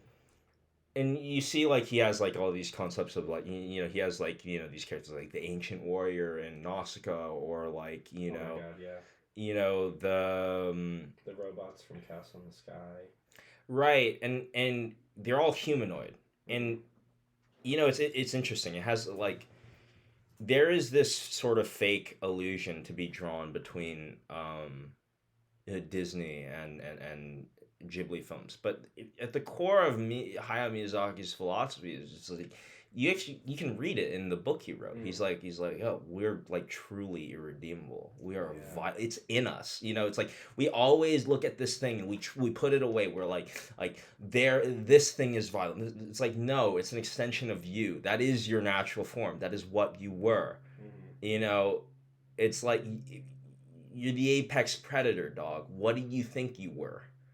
You know, and something that that gets me about this is we forget that what we live in is the consequences of what we collectively decided to choose some time ago. Mm-hmm. And that's in us. You know, it's like, yeah, no, we're actually pretty content with war broadly. You know? There is a lot of like the problem with being kind of I don't know having such an expansive like society that's so complex is that you end up kind of just having like I don't know like Rome you just end up sort of having to build over like old stuff, right? You don't really get the opportunity to like wipe the slate clean and like restart. It just doesn't really get to happen, which is somewhat unfortunate because it does feel as though like there have been a lot of I don't think like I think the Enlightenment, right, as like a sort of philosophical movement is kind of masturbatory, right? At least the title, but yeah. Even so, like we have made a lot of ideological improvements. I think you can say that about humans, right? Where I think that like we are more knowledgeable and we're more powerful as a consequence of that. I don't disagree. But you can't just like you can't be like, hang on, LA kind of blows. Let's raise it and like rebuild it so it's better. Who says I can't? I mean, I think about it. I think about that sometimes. It is the fucking that's worst. True. I mean, it's true. It's like you kind of have to build over or on or in the context of stupider people who came before you. A little bit. I mean, although sometimes they were smarter. I don't know. Yeah, I mean, I certainly more intuitive than we are, but you know that's just a consequence of being in some environment, right? Mm-hmm. I think like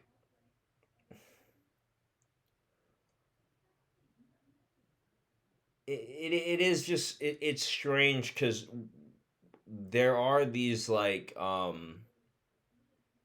we really fail to identify with our decisions when it reveals something ugly about us, you know. Yeah. I mean, it's like this thing about like okay, like there'll be all this talk about like gentrification and then also talking about like living in rich places for the sole purpose of getting away from poor people. Mm-hmm. And then you look at like the rent paid by the person making these claims and you're like, oh, you also want to be in the presence of moneyed people. Mm-hmm. It's like, Who the fuck wouldn't? Why would you not want to be near resources? Yeah, It's stupid. that is sort of somewhat shameful sometimes. Uh, I guess I don't even know if it's hypocrisy as much as like you're right, an unwillingness to sort of admit certain things about ourselves. One of them being that we want to be wealthy and we want to be associated with like wealth and like class, nobility, etc. Like something that people kind of have desired for a very long time and continue to desire. I mean, I would even say it's more based on that. You want comfort. You want comfort, and you want like Power. You want power as well. yeah, but like most of the time, it's not power. It's like I have the power It's to buy freedom a little bit, right? freedom. Yeah, okay, that's one thing. Money is freedom. Mm-hmm. Money is the power to instantiate your decisions quantized. Mm-hmm. But that's quite different from power because your decisions are limited by something that isn't money. Mm-hmm. Yeah, that's true. You can't. Yeah, there's certain sort of things outside of your abilities, regardless of your sort of wealth or status. Um, but I don't know. I think that like it is unfortunate that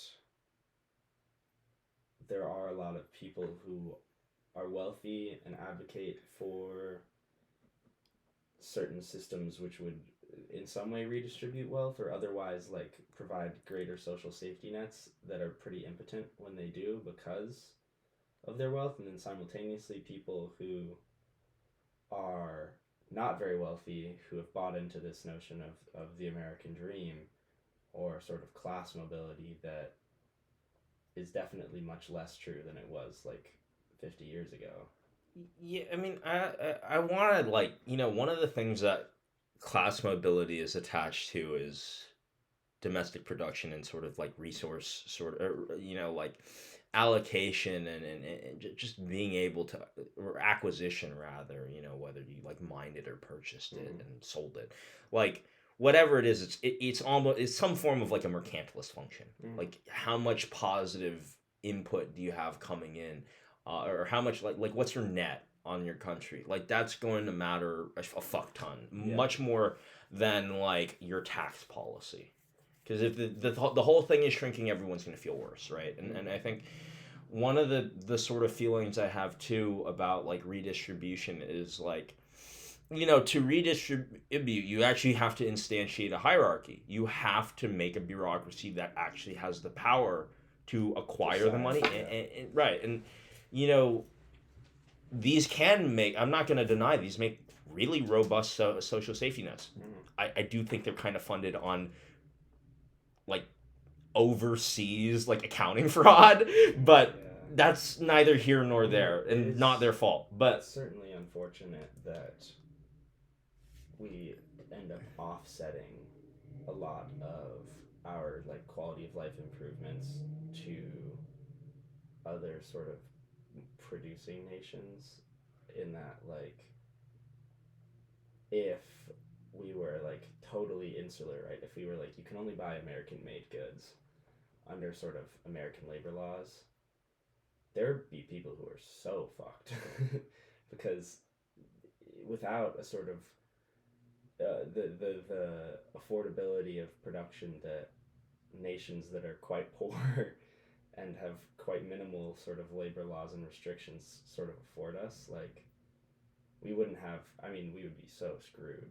You know what I mean? well I think we'd be screwed in the short term but what you're doing is you're like purging like this like fucking illness you're like on life supply you're on like life support well, like it's this fake ass lie that we have in the sort of it's like basically like a consequence of like World War II and trade law is we are a consumer economy. Okay, that's not a thing. You don't get to have an economy just by eating. That's called gluttony. That's something else. There's an actual economy that supports your gluttony. That's like how that works. But it's this weird thing about like now everything is sort of keyed in to a fake game theory. And that's sort of like it's weird on some level you can't imagine that these numbers resolving without some form of revolution. And it doesn't mean it's all guns and military coups and, fire in the streets. It's much more like, okay, that money was fake.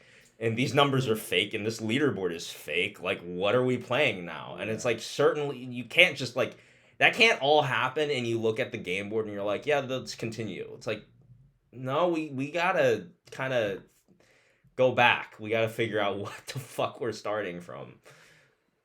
Yeah, I think efficiency is something that's so overlooked though, because like it's just not very sexy, right? You know what I mean? Right. The idea of like solving general energy crises through energy efficiency is something that like nobody really wants to do because it involves like putting different glass in your house instead of like buying cool solar panels to put on top of it or like a Tesla, you know? Right. But in regards to like monetary efficiency, right? There's so much just like random bloat, or I guess like useless It's facets like of art. agencies that were Yeah. like sprouted in like the 80s and just never got erased. And you're like, Mhm.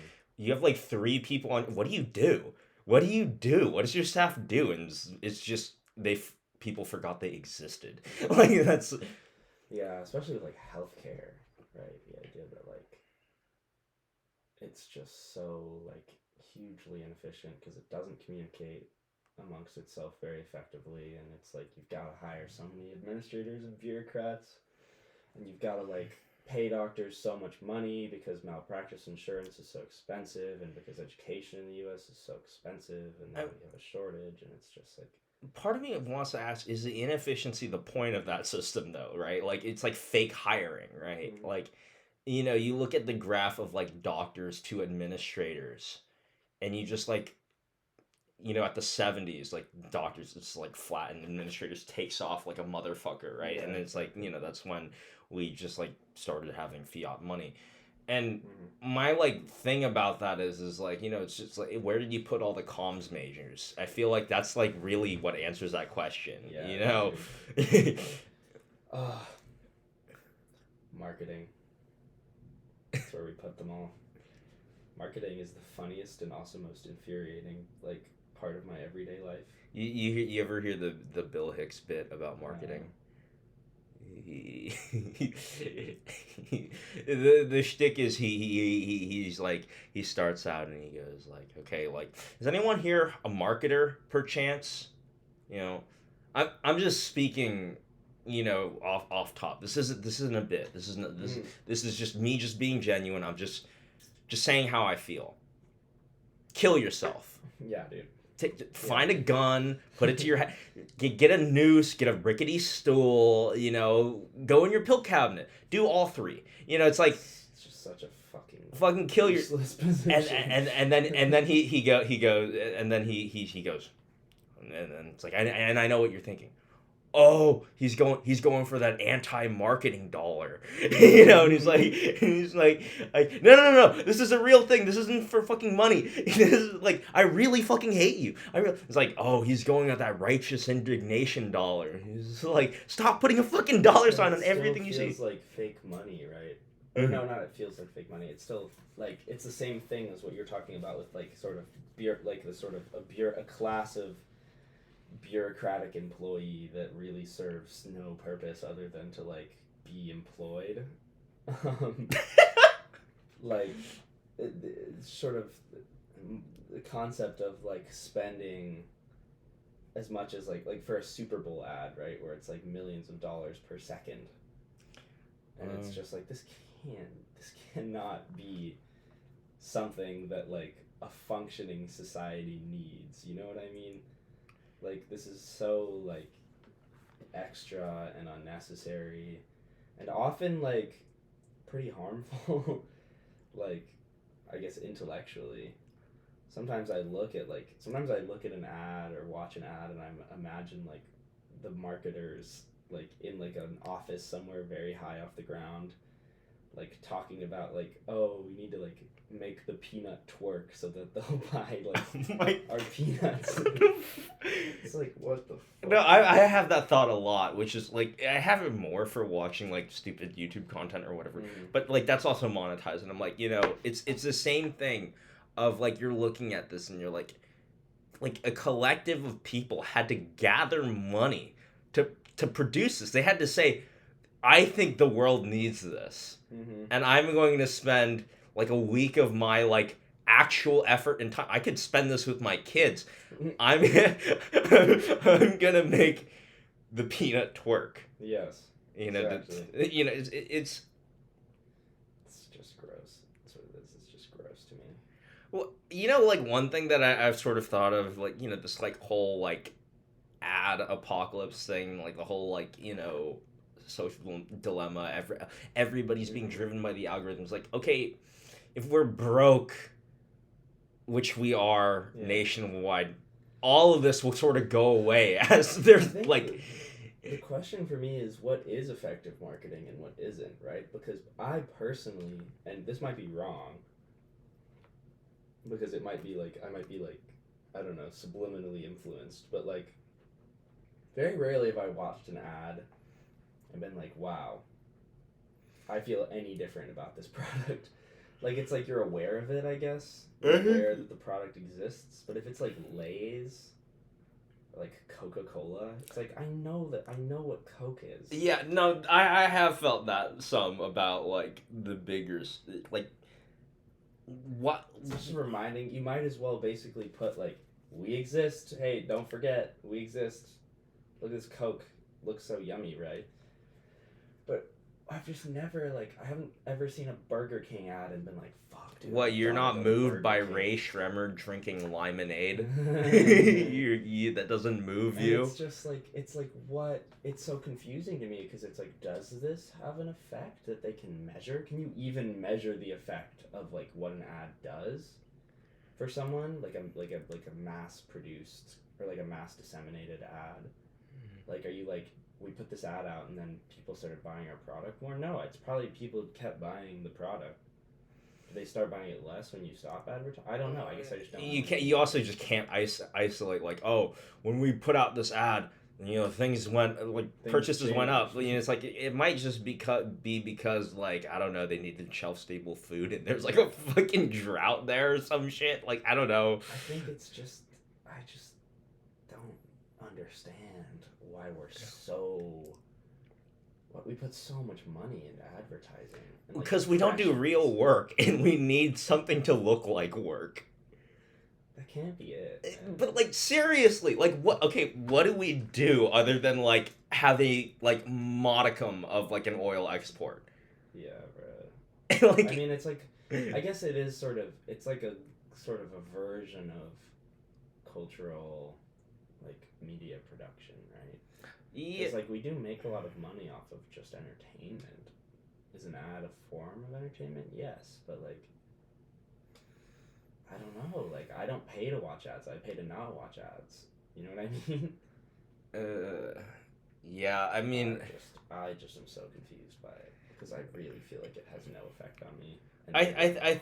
I think at this point it's just this weird thing of obsolescence where it's just like the way that ads, like these like really produced like Super Bowl ads, like as though I won't hear about the inception of a product that actually matters on Twitter with like, some hashtag that's in all caps with like 4 exclamation points. Like. But you kind of enable a lot of like stuff though, It's what's so weird is like I feel like a lot of things wouldn't exist if people weren't willing to like pay them to run ads. Dude, check out Slim Jim and Hot Pocket. They can shit post too. It's Whoa. Right? Shut up, corporation. Brand.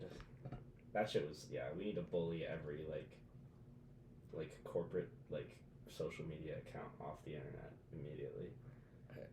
Yeah, no, I mean, I'm just like, again, the it's just so much of the symbols we see have nothing to do with life. They're just like like they're life, but they're like more like it's like weird juice that fell out of her brain. It's just gross. It's like pus. Well, the very notion of like you mentioned earlier with like Gwyneth Paltrow, like following the lives of celebrities in any like capacity. I remember once I was coming down off of shrooms, sitting in like a bar watching TMZ on one of the televisions and just seething with hate. Like I was just looking at these people and I was like, you need to be executed on live television. It's like they're like holding up like printed out like pictures of like Tom Cruise like walking to his car. I'm like, what the fuck are we doing? Well, you know what's weird about that is I almost feel like some of the hatred for TMZ almost like fuels. It does, doesn't it? You know, it's like it feels it's like it's a form of guerrilla marketing, right? It's like, well, press is good press, right? Yeah, well, it's this whole like, why are we talking about Kanye's relationship? It's like, I don't know. You're speaking right now. I don't know. You tell me. The best thing to do is like I guess just not interact with it. That was not an option for me at the time, unfortunately. But you just have while like I was the eating wrong... my like $15 fish taco, like that shit made me mad. I'm not even gonna lie. $15 fish It was taco. less than that, but I think it was 15 for two. It's still pretty I was awful. like, that's redonkulous, man. You get like what, 3.5 ounces of fish and like 2 tortillas, like. Yeah, and it was like a white person restaurant too. Like it was like. Of course it is. It's $7.50 tacos. Maybe I'm gonna throw up everywhere. Actually, that's probably mushrooms. Dude, I fucking. It's a total subject change. But speaking of mushrooms, I tripped on Sunday. Today's Tuesday, right? Yeah, Sunday. Like tweaked my dick off at like the beach in Half Moon Bay. It was rough, but it's the same shit where it's like, I don't know, you just on the come down. Did you have like a bad trip, or was it just like that thing where it's just like... Some people with me had a bad trip. Mm. But I don't know, we all lived, we survived. I think, yeah. It's a good sign. I guess, I don't know. I need to definitely think about how I'm like taking psychedelics if I'm gonna keep doing it. But I think that it's funny because it's so mainstream now. Or not like crazy mainstream, but the notion of like microdosing and like the power of psychedelics is something that's like coming into the mainstream. It's fashionable now. It's like post legalized marijuana, like what else can we sort of it is this like put our eyes on? Yeah. There is this weird thing about just like, you know, it's sort of like how like black liberation as just like a meme just got infected every single fucking demographic you could possibly come up with. The same thing with like the conversation about drugs, like regulating like psychedelics is like a fundamentally different question. Like classical psychedelics versus like marijuana, and it's just not perceived that way. It's just drug. Yeah. It's like no less like dumb and like unnuanced as like old shit where it was just like, oh, you know, like PC, oh, you mean Angel Dust, the one where you scratch your eyes out? Yeah. You know, it's just like there's no drug where it makes you scratch your eyes out. Although weirdly though, the sort of psychosis from meth seems to pseudo-reliably induce the effect of making people want to cut their arms off. What the like they want to like delimb themselves. Like this is like, it's like odd. That's crazy, man. Yeah, I don't know how I feel. I don't know what drug policy is even going to look like going forward. It seems like a lot of states are moving towards like this is not a priority for us, like deprioritizing, if not decriminalizing, like drug use.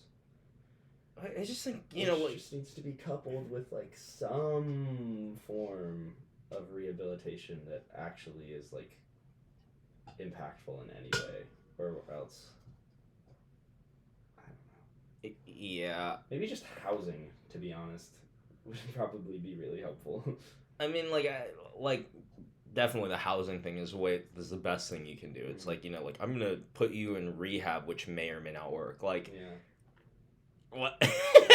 Like, I just, this thing about like, oh, get people, it's like, no, like, you're gonna have some amount of addicts, like, that's just what it's gonna be. So you can either foot the bill or not, and just have them sort of Yeah. like, not to be crude, but like, there is stink on the street that wasn't there before. I think addiction. I don't know. Addiction is such an interesting prospect to me, because it's always through a lens of productivity, right? That we talk about it. It's like you can be addicted to caffeine. Nobody fucking gives a shit. You can be really addicted to caffeine or another stimulant that's more intense. But if you're sort of a functional, like, wage earning individual, then like nobody gives a fuck. Like, if you can keep your pants up. Shout out the 80s and cocaine. Yeah, like, fucking, it's so ridiculous how like how connected, I guess, notions of like productivity and like success and health are, when, like, I don't know, like, why can't people just like be addicted? Like, why can't someone just do like crack in their house? Well, I mean, it's the same reason why, like, when you're like, why can't people just change their mind all at once? And it's like, yeah, I mean, logically that's true, but come on, gut check. What do you think? Also it contributes to a lot of, like, I think that, like, in general, this is partially a product of the illegality of them, but like there are a lot of drugs that fund a lot of very not good things in the world. You know what I mean? Like, a lot of like cartel like references are sort of scare politics, I think, in the U.S. a little bit, but simultaneously, like sort of, you don't really want a black market. Like, as much I as mean, you possible. can say scare politics, but I like, no, those places are shitholes for reasons. Like, they're not. There's a reason why people want to leave those countries. Yeah, no, of course, but like, I guess it's like, in regards to the United States, right? Like, I don't think that we like genuinely care about like erasing the cartel as much as like we care about keeping it out of our country, which I guess is like the notion of what a country is sort of an entity that cares primarily about itself and its citizens. But Yeah, no, so I do think, like, I do think we really ought to recognize like the inherent egotism to being a country, even, and like that there's a utility to it too. It's like, I don't know, I don't know, dude. Like, ugh, it feels so strange. Like, when you think about borders as a concept, right? well, they're unnecessary. They sound like dumb and arbitrary because they're dumb and You're like, arbitrary. this is so stupid. Like, It's arbitrary, but yet at the same time as inarbitrary as it would be to be like, well, why isn't everybody my concern? I mean, honestly, any boundary you set is vaguely arbitrary. Mm-hmm. You know, I think the boundary is really set by how you actually act. Like, yeah, that's true. you know, I mean, we're talking about laws and like, legislation with drugs, and I think, like, part of why it can just sort of be in this like weird like gray status is because, it's actually easier for people to just sort of like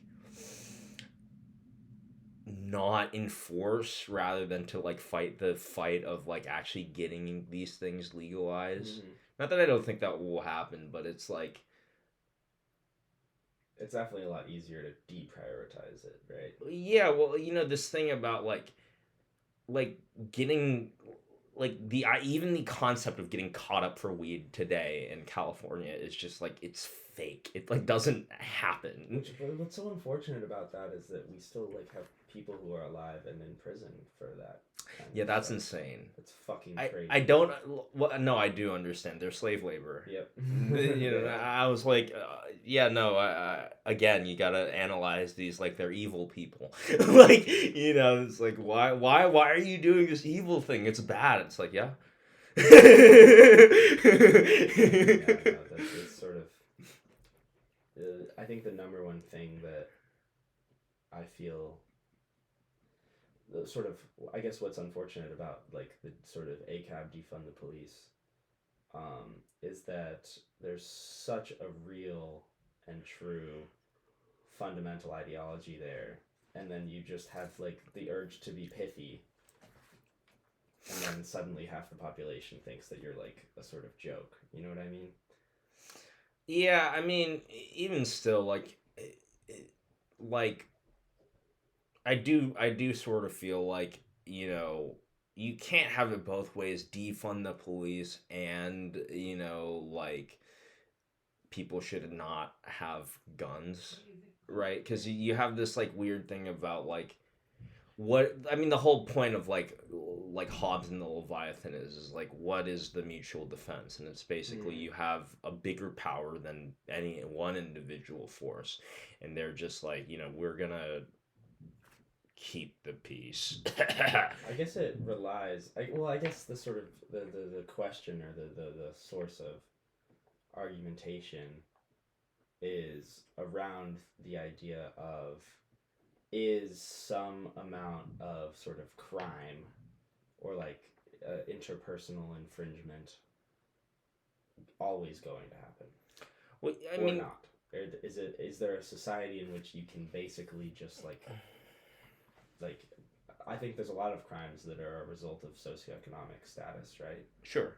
But the question is, or the fundamental question that decides kind of where you stand with that kind of like Hobbesian idea of how to enforce, or how to sort of ensure we all get along swimmingly, is whether or not you think that you can almost entirely eradicate crime as we know it, which like is sort of a grandiose thing. Well, there's a sort of there's an intermediary thing where it's your presence disincentivizes people on the edge, right? And I think like it's very clear with like San Francisco. It's like, oh, you make it a suggestive thing and people recognize it.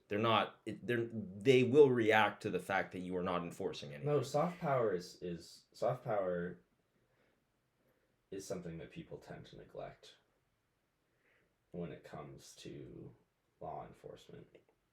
Right? Yeah, well, it's like, okay, like police only catch like 10% of violent crime. It's like, okay, but when you're thinking about committing a violent crime, are you thinking like, I've got a 90% chance of getting away with this, or are you thinking I have a 10% chance of like ruining my fucking life? Yeah, exactly. And I think that 10% is not negligible. No, it has a certain deterring effect, right?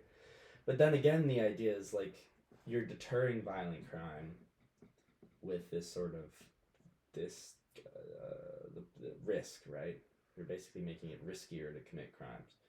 But you could also just make it less necessary, right? Well, I think you need both. I mean, that's my stance. I don't think you can just make the conditions good and everyone will behave good. I think that's far too optimistic.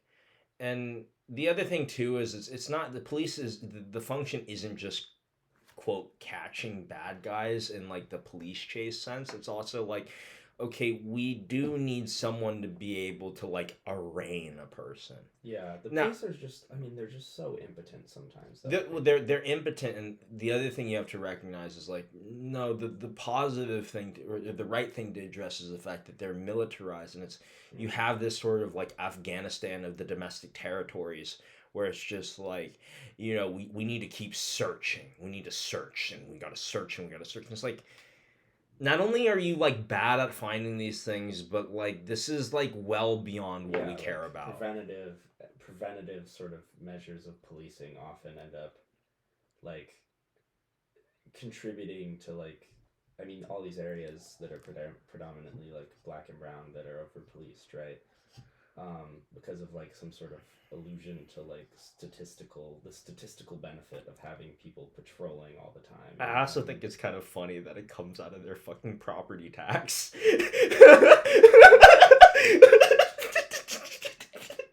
That's so fucked.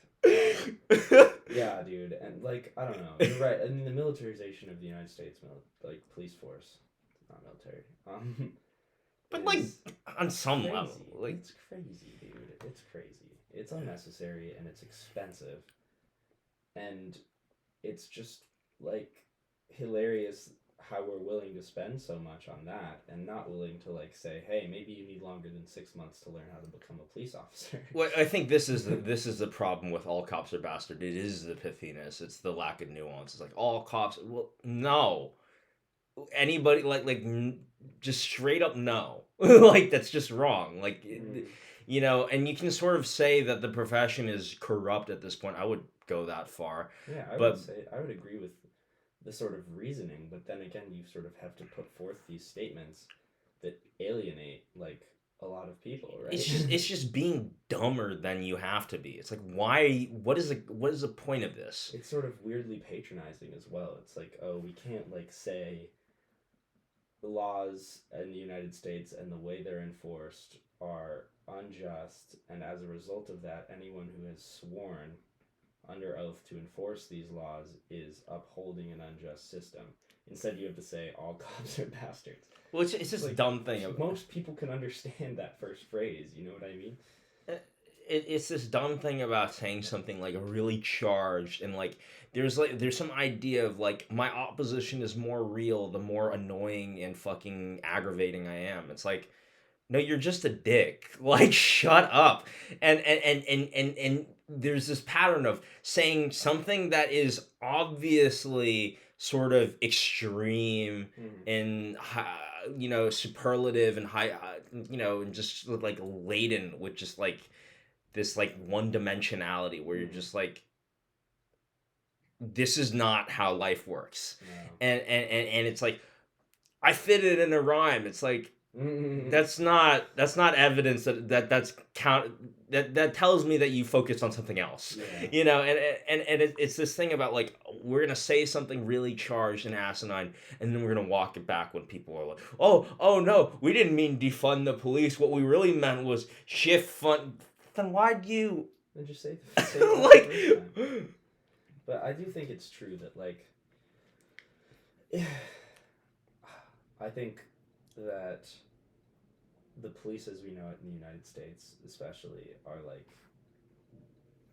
I mean, something's got to change, like it's just you hear so many, at least anecdotally, right, so much stuff about like even when you sort of want the police to be there, they're still useless. Well, Know what I mean? I think one of the things you have to address is the police are the landfill. They're not the actual thing. The thing is like they're like down like all their training is like look at this new advanced weapon system. Yeah. Look at these like crazy like feet cuffs. Like it's just like And the people who want to become police officers, right, are like, I mean, fucking Rage Against the Machine. Like, some of those that work forces, It's like, it's people who are often, I mean, I saw some article the other day about, like, these dudes in, oh god. It's like, who would that job be attractive to? Mississippi, Missouri, an M state, who like have all pled guilty to basically like breaking and entering these two like black dudes' house and like just torturing them basically. And they call themselves like they were sort of known as the Goon Squad, and it's like all these dudes with crew cuts, like mildly overweight, like 30 to 50-year-old white American men. And you're like, this is who wants to be a police officer because of the job description, like we aren't attracting people who want, I mean, obviously not, this is like a blanket statement, but I think in general we don't attract that many people, at least in some parts of the world, who want to actually like do good for their community as much as they want to like have a gun. Yeah, like, be able to like pull it out on people. Well, I think one of the things is that the job description is actually sort of downstream of the equipment manufacturing, and it's you have this like weird fucking thing of how do we get to use all the toys? It's just like help old ladies. Like, what the fuck is wrong with you? When you think about it, right? Like when you really think about it, like having some form of like publicly employed, accountable, like people to sort of guarantee that like you can mediate certain things and you can investigate when crimes happen and things like that. It's hard to say that you want to erase that societally. You know what I mean? You might not want it as a state function. You want to privatize it? Like, I don't know. I'm not. I mean, like, I don't mean on the level of like just like it'd probably operate on like municipal contracts, which of course is a mucky thing, right? But like you know, I do sort of like the alternative is you have this like sort of like the dictatorship of the Supreme Court. It's like, who the fuck are these people? Like, when was this? Who cares? Who like? What is the sanctity of like some dude wearing a powdered wig like 200 years ago? Who gives a shit? Well, it's also just the problem with our like the sheer expansiveness of our like sort of legal code, right? Like the entire like the number of laws that there are is just so overwhelmingly huge, and like we've already stated that you like technically have to know them all. Because if you don't, you can still get in trouble. I love this. Even the Quran understands that that's like retarded, and we're like being unaware of the law is no excuse for a violation of it. It's like how did you come up with this, you idiot? Like no, exactly because it doesn't make any sense. But I don't know. That's like the number one issue, right? As well is that like.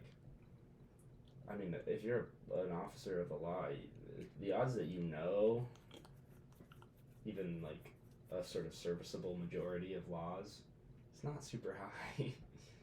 Like, cops get caught with their pants down a lot in regards to like what am I doing that is illegal. Yeah, no, I've made the claim about the cops as a law enforcer. I mean, like they really are like you have to really think of them as attack dogs. They're not thinking like. No, you don't think at that pay grade. It just no. I'm sorry. Like no, like when they do something stupid, like it's not. It's partially because that's a limitation of like their function. Like it's like, what do you think? Like oh, you know, like they violated code 324.56. Like C, yeah, like. You really thought they read that shit? Like. It's fucking crazy. It's actually crazy. And it's also like, I don't know. I think we have a will to like, well, it's like we want to codify everything, I guess, which kind of makes sense. It seems like it's kind of unfair to go case by case, obviously. It's physics envy, though. Yeah. It's just like, you know, we could, if we write everything, it's like, who remembered all the laws? Like, no. You want to, like, establish some sort of legal formula that can, prevent all bad. This is the serendipity of, like, which lectures your judge didn't show up for. Like, this is fake. There are no standards. This is, like, I've never like the consistency of law is it's a fiction, and it's also like a fiction in application too, because there's this whole thing about like I always bring up like this toothless ass thing where it was like Texas was gonna like restrict abortion, where it was like you'd get sent to jail if you cross the border for an abortion. Mm-hmm. It's like, don't tell them like. I can go to a hospital across the street from another hospital, and they don't have my fucking records. Like, yeah, that is true. This is a toothless threat. Like, but even so, it's like, why are we like establishing that as a rule? Like, fuck you. No, it's well, you know why? It's fucking like flinging like food at a cafeteria. It's not like Texas will ever have any say over whether abortions happen over here with like even their citizens, or that we would have any say over them. But it's like, you know, I mean, we did for some time, for like 40 fucking years. But I guess what is unfortunate about laws as a risk, right? Like establishing a legal code in which like you know that not everyone's going to get caught, which is kind of true. Uh-huh. Unless you're surveying everyone all the time, which Yeah. I don't personally want that. Is that like you give way to just such like immediate like socioeconomic inequality there in terms of like the application or the sort of enforcement of laws, right? Because Right. it's just like any area in which there is a lot of violent crime or in which the sort of the police force is much more prevalent is going to be an area in which the risk of getting caught for breaking any law, even if it's a law that doesn't fucking matter, of which we have many, is just riskier. And so that's kind of like the sort of the problem, I guess. Yeah, I mean, like, with law as like a sort of as like a risk that makes you averse to like doing certain things. Is that well, certainly, I think, like, part of, I mean, that is really the different, like, what makes a sort of government like sort of like a tyrannical reign or not, right, is the idea of like what you conceive of your tolerances to be. But I think, certainly you're not going to get 100% sort of success with the law in terms of application, right? That's not really feasible. But I think, part of it is just like,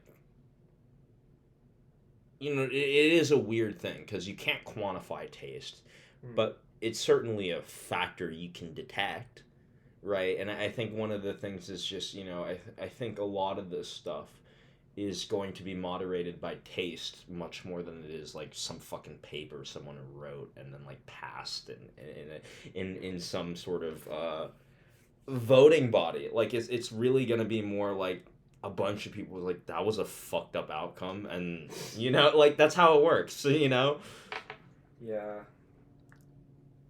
I don't know. I think like it's just it is unfortunate that legally we're sort of at a point in which you want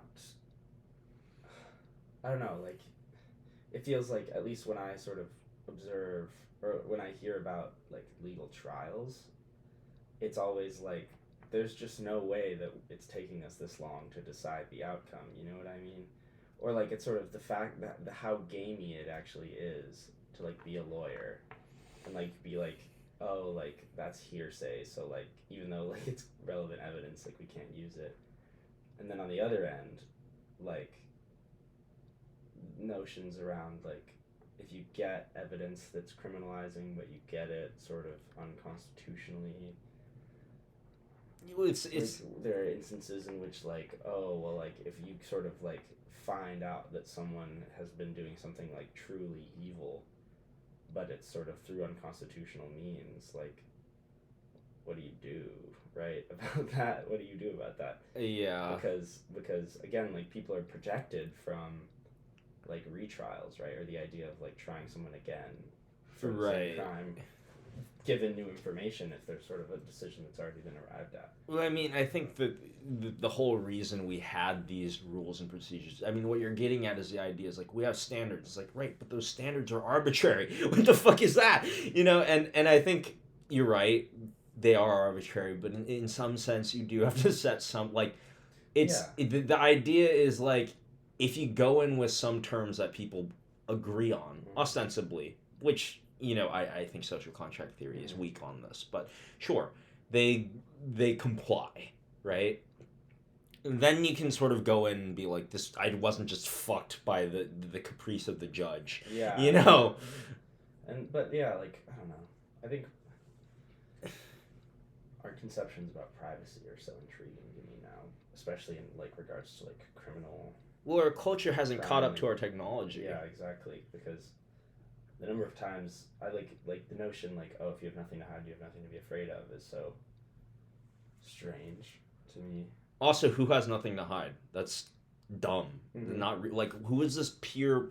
Even Jesus hung out with hookers. Well, I also just don't think that like anyone ever. I don't think that you. I think that there are less than like 10 people, at least in this country, who have like never broken a law. You know what I mean? Well, also it's like this thing about like if you have nothing, if you have nothing to hide, you have nothing to fear. It's like I maybe just don't like being looked at all the time. Also, I mean, yeah, you can Privacy be is a exposed, quality all yeah. its own. But yeah, valuing privacy is something that I think is so difficult, though, as well, right? Like, Is it though? I mean, I like it. it's sort of phenomenological. It's like, oh, I like being private, and therefore it's valuable. I mean, yeah, I but like having some control over what parts of my life people see and don't see. Which I don't think is fair. I don't think it's all that crazy. I mean, like everybody knows that being under like the gaze of social judgment to sort of be like um to face social mores head on with a bunch of onlookers is unpleasant, Like, right? do you think anyone would get over? Like, but it's so weird that we live in a society where, like, if you were to expose the sort of like things that somebody does, like if you were to Truman Show somebody, basically, you would pretty much inevitably arrive at some facet of their life that was like socially sort of, I don't want to say repugnant, but like It's gross. like We I have don't know, gross times that we hide just, from yeah, people. you watching someone urinate on a camera, you would never really want to do that. Like, I don't know, or like Well, it's do just other things. I mean, like there are things that are taboo Mhm. that exist in the privacy of our own homes or just outside of the sight of other people, and suddenly there are eyes everywhere. But doesn't that feel strange a little bit that like, or I guess how do we like reconcile the fact that almost everybody is not worthy of social approval if you were to scrutinize the entirety of their life? Part of it is you change the norms. I mean, I think like one of the weird things that I think people really ought to contend with is like for instance, like pedophilia is not acceptable, and for good reason, right? But there's a legitimate, consistent portion of your population that is that. Yeah. What the fuck? What do you do? Well, the other thing is like put that in your model. Why isn't that in your model? Why do you like use like there are like kids get abused at schools or in their churches or religious congregations, whatever, and you're like, oh, how did this happen again? It's like because this is an actual desire that exists in your population. Why are you playing dumb? Yeah, it is true. It is true. Like, sort of, what is the solution to that? I guess, is there a solution? Is there a way to like?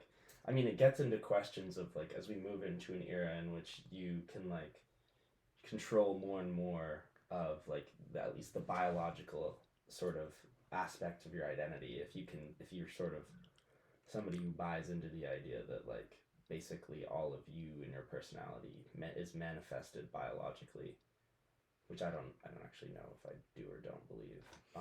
But you're getting into a place where you can like cure things like pedophilia, right? Yeah, I mean, I'd be pretty. And I think that most people would be like, yeah, you should probably do that. Yeah, well, like I forced this question to you in an earlier point. I was being kind of tongue in cheek with how brash I was being. But it's like, would you be pro forced sterilization of pedophiles? I mean, if they want to fuck kids, do they need that part? You know what I mean? Like, yeah, well, I guess that's a sort of harsher way of saying it, but like, that is kind of. It's kind of the same thing. It's the question of do they have to live through that cost, and like that is different, right? Mm-hmm. And I think this is part of the whole thing. Like I think Richard Dawkins it was. I mean, he's sort of like he had like one of these stupid nitpicky things that like people who think too hard have, which is like they find some semantic issue with the mass culture, which is just it's low resolution. Of course, there's a flaw. He goes like, I'm pro eugenics, but I'm not pro positive eugenics, where you like kill people or whatever. You promote things. You just take out bad. You just want to take out bad traits, which is kind of vague. What It is vague. It is vague. But it's sort of an intriguing concept as well, though, right? Because the concept of like future lives and like the right for individuals to like have offspring is a lot more airier than like ought we kill people, you know? yeah, well, I mean, like, I think like it's crazy because there's some sort of like one of the reasons why I sort of like like I'm pro-choice, but I generally identify a fetus as like, yeah, it's a life. It's not a life in the same way that you or I we're lives, but neither is like a 5-year-old. Like kill a 5-year-old and be like, it wasn't conscious yet. I think the weakest justification for like being pro-choice is the notions of like, oh, it's not like a human life, because that's just sort of like, you just defined it that way. I mean, like it's a definition, but even so, like there are a lot of things that aren't human lives that you shouldn't like kill. There's like so many valid reasons, like I mean just the very notion of bodily autonomy, right, that like are sort of somewhat not indefensible, the opposite, I guess, like irrefutable, and we're sort of going for this. Yeah, which feels strange. Well, it's also just like they bring it up like it's a it's a show-stopping fact. I'm like, you think I don't know what's happening? Like, I think you don't think the causal line is clear. What the fuck? Like, no, you're playing dumb. Like, just say what it is. Yeah, I don't know. I think, yeah, I mean, the ethics of that are like one thing.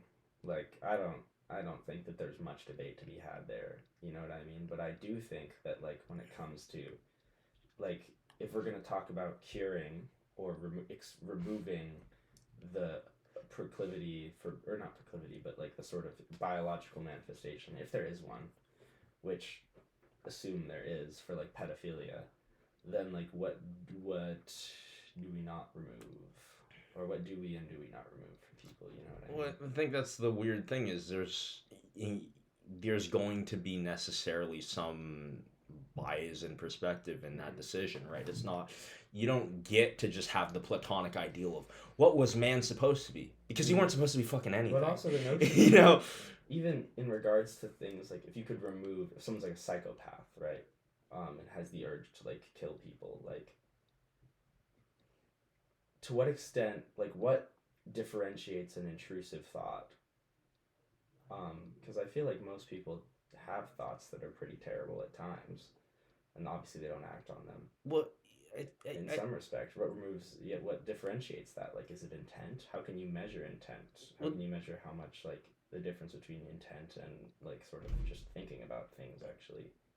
I think this is sort of why I brought up that like we really have to, like, it was an instrument. Mm-hmm. We really have to face the idea that 1 out of 20 of us wants to fuck kids.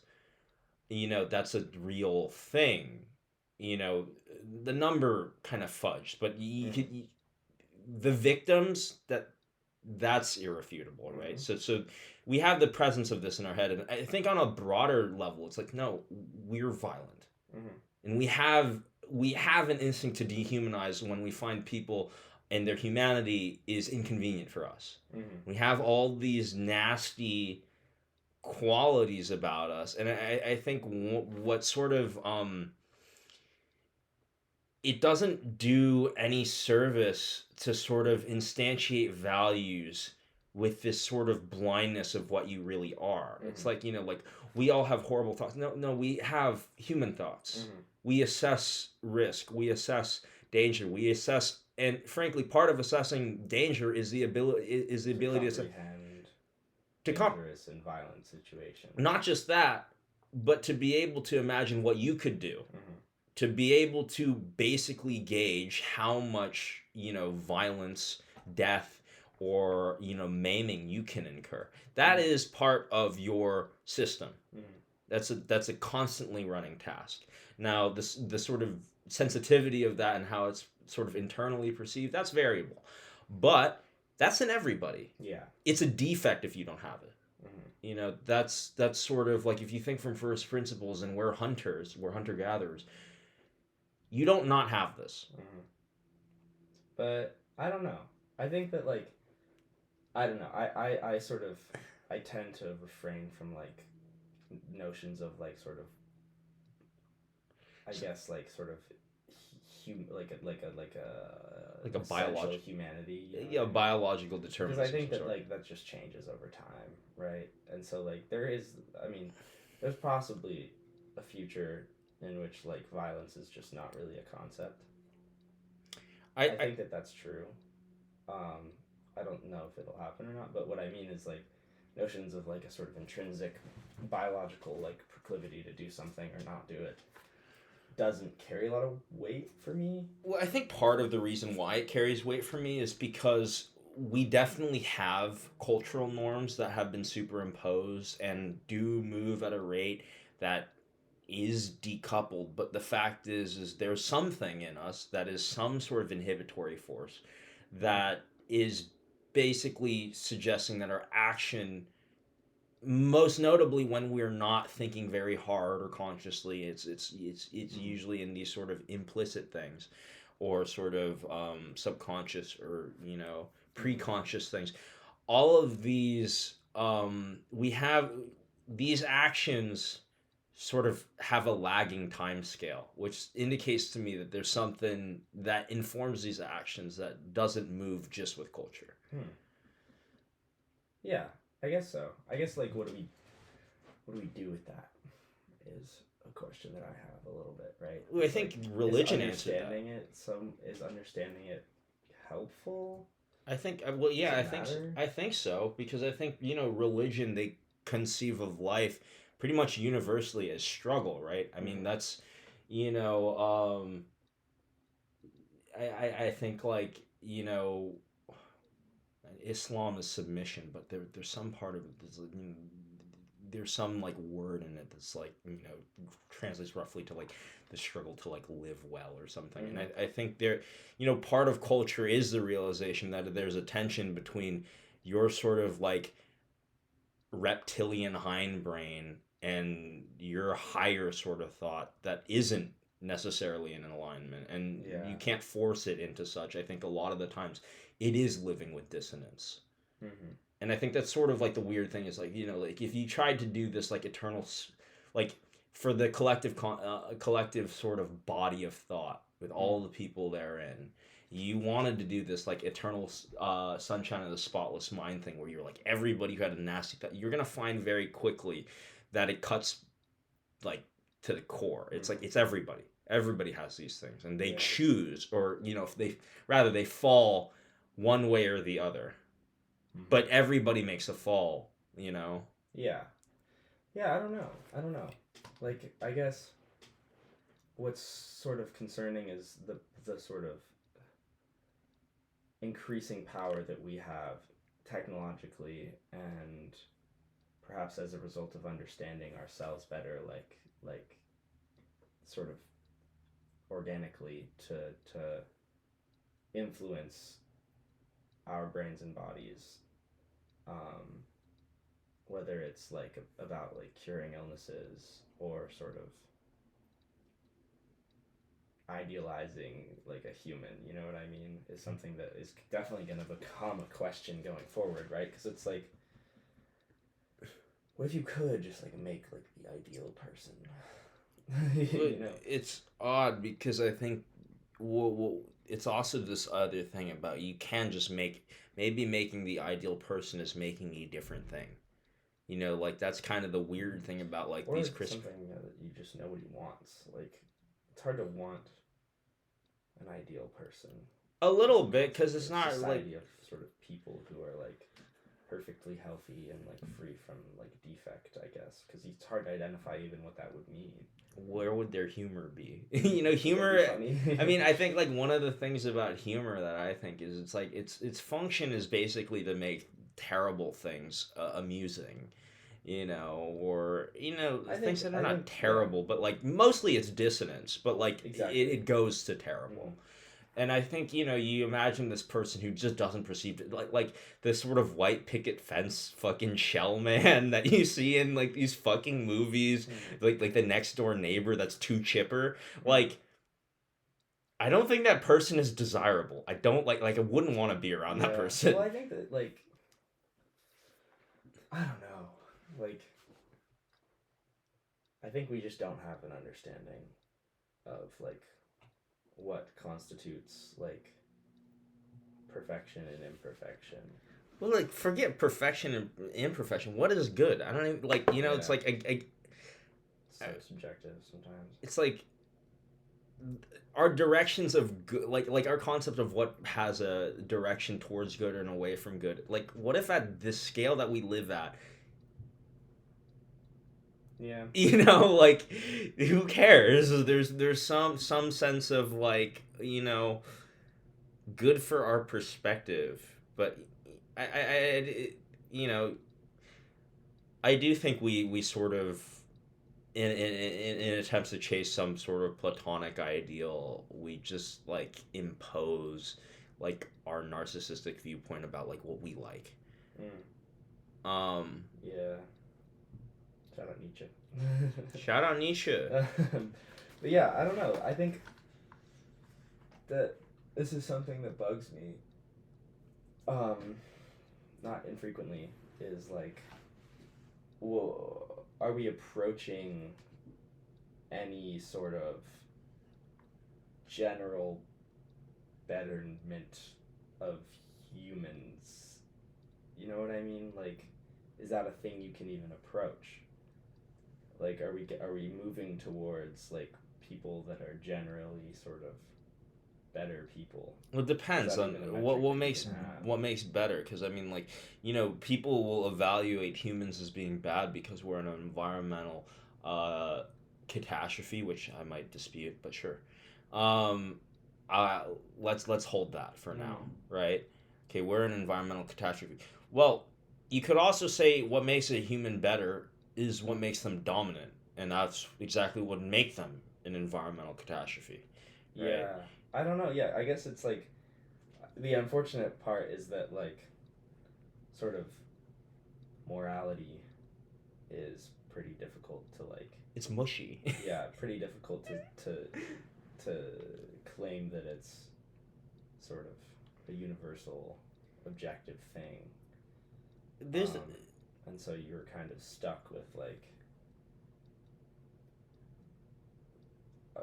like sometimes I feel like I'm stuck with just the unfortunate knowledge that like while I like have very strong moral convictions, like when I really like think about it, like I have a lot of difficulty saying like, oh well, this is like sort of universe into my brain and not my brain out into the universe, you know. Yeah. Or short of that, like this is sort of a cultural sort of thing that I've developed. How much are my patterns influenced by the keyhole effect? Yeah. Like, and I think about that a lot too, but I think one of the big things is just to sort of embrace humanity in the sense of like you're not gonna get it right, like that you can have like this is sort of what I was talking to you about earlier before, where it was there is some sense of like you could say like why is my taste so arbitrary and why do I prefer one thing over it? Like it's so dumb, the consequence of like asymmetrical exposure just because I was born in a place. It's like yeah, but you were. And I think like you can definitely actively move against that, and I think there's good value in doing that, but I think definitely like yeah, some of humanity is just not knowing things. That's true. I just think it's sort of, I guess, like, it feels like you can identify, like, better and worse people. You know what I mean? Like, personally. Like, it feels like you can do that. And so the question then is, like, I mean, I guess, like, I don't know if I would, like, say, like, universally, like, all people ought to be, like, what I think a good person is like. Because I don't even know if I could tell you like entirely what that is, but it's sort of it's weird because it feels as though you certainly like it feels like, and this might even be wrong, but like if you sort of there are general human values that exist that are like that around like what people ought to do and what people ought not to do, and of course those are a product of like a sort of culture that, I mean, it's developed over like millennia, right? Well, I also But, think it's like the golden rule. I mean, like that's something that's hard to divorce from instinct and to say is something that's larger than that. It's like it's more an effective instinct, but mhm. it's not it's not an artificial overlay so much as a natural sort of emergent expression, right? And I think one of the things is like, yeah, no, goodness will be very hard to define, but you know it's a real thing, at least from a human perspective. Or like humans can at least converge on an idea of goodness because we do. Mm-hmm. There are people who we sort of all sort of come together and we're like, this guy's a fucking dickhead, and Yeah. and they're like, you know, this girl's amazing, you know, like usually the opinions aren't really that, like the variance isn't really that high. Mm-hmm. Like it can be, but usually it's like no, good people are generally thought of as good and bad people are generally thought of as bad. You know, like. But you can't really, yeah. The problem is that there's no like, there's never 100% consensus, right? No, maybe there is. It's more like heat maps. Like, mm-hmm. you know, people will feel like they'll put their boundaries at like certain different places, and like, you know, I guess like some people will fit into like some level of badness will fit into like more Venn diagrams than another type. Mm-hmm. You know, and I think yeah, I do think the sort of like over intellectualization of morality, it's like endless mental gymnastics, so it's really fun if you're sort of prone to that thing. But I do think there is a degree to which you can just overthink the shit out of it. It's like you kind of know when someone's awful. Mm-hmm. It doesn't take much. Yeah, I guess what's always been unfortunate for me is like reaching a point in like a chain of like asking why and then answering, right, where it's like, oh, I like no longer have an answer, you know what I mean? Like, or more than that, like sort of thought experiments or situations or conditions, or even the notion of like conflicting moral priorities that are like troubling, you know? Because to an extent it feels like, well, maybe this isn't true, but like to an extent it feels like if you can't, like, if there's a point at which you kind of just have to shrug about a moral assertion that you're making, then like, do you have the right to be making it? I don't know. Well, you know, it's the Yeats problem, which is, you know, the whole thing about like the best are full of doubt, and you know, the worst are full of passionate intensity, or I don't know the phrasing exactly, but it's the Slouching Towards Bethlehem poem, the one that everyone knows. Actually, it's like 4 people know that because nobody reads poetry. But if you know a Yeats poem, it's that one. You know, the I do think like generally I just sort of like one way that I sort of judge the moral character of a person would be how many questions do they have about themselves and like how they behave, and the, you know, generally like, because in anything having less questions is like worse than more, which is a big misconception that people sort of like at the far left side of like the Dunning-Kruger thing, because what they're real, you know, a lot of people are really experiencing when they're like, I know everything, is actually they don't know enough to ask where the frontier is. You know. Yeah, I think like accountability, integrity, sort of self-scrutiny are things that like tend to contribute to improvement over time of like somebody's character, or I guess relative to others, their relationships and beliefs. And so like in a sense you can say that like somebody who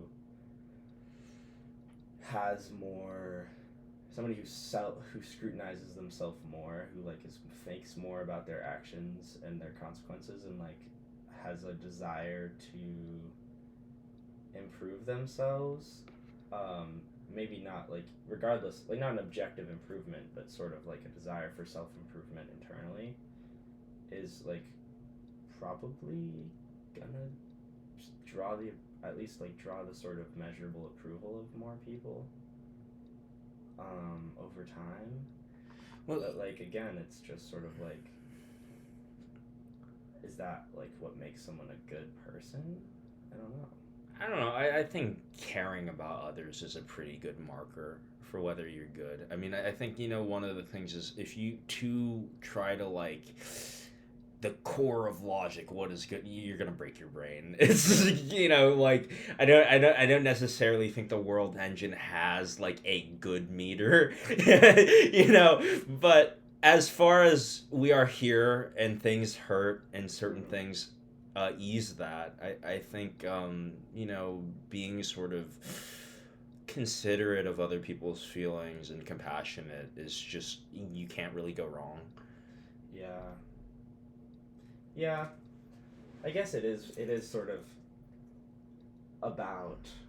I mean, short of like, rational, logical consistency, which is again like probably not even like you can't say that it's universally real even Right. necessarily, because you just like are trapped within your own sort of your organs and your senses, and your worldview is just so encapsulated by that you can't say that the universe is logical or even that it obeys rules necessarily. I think Gödel, he had some proof where he's like the incompleteness theorem, and he basically finds out that mathematically, he finds out that any set of rules that determine a logic is necessarily going to have exceptions. Yeah. Which kind of just makes me think Kant is fake. But I don't know exactly what that means, but I feel like that's the interaction. Mm-hmm. But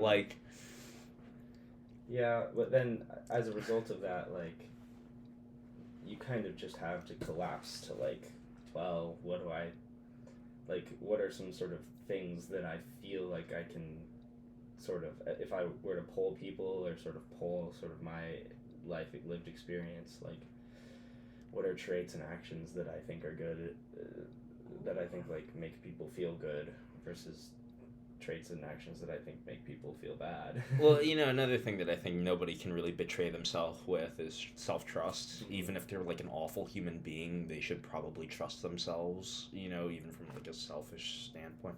I think that was like really the function of like Nietzsche's egotism, is like, you see the sort of collapse of like the good TM, with like, everybody sort of like falling away from believing Catholicism in the most overt sense, and I think his sort of he did really rely in some sense off taste.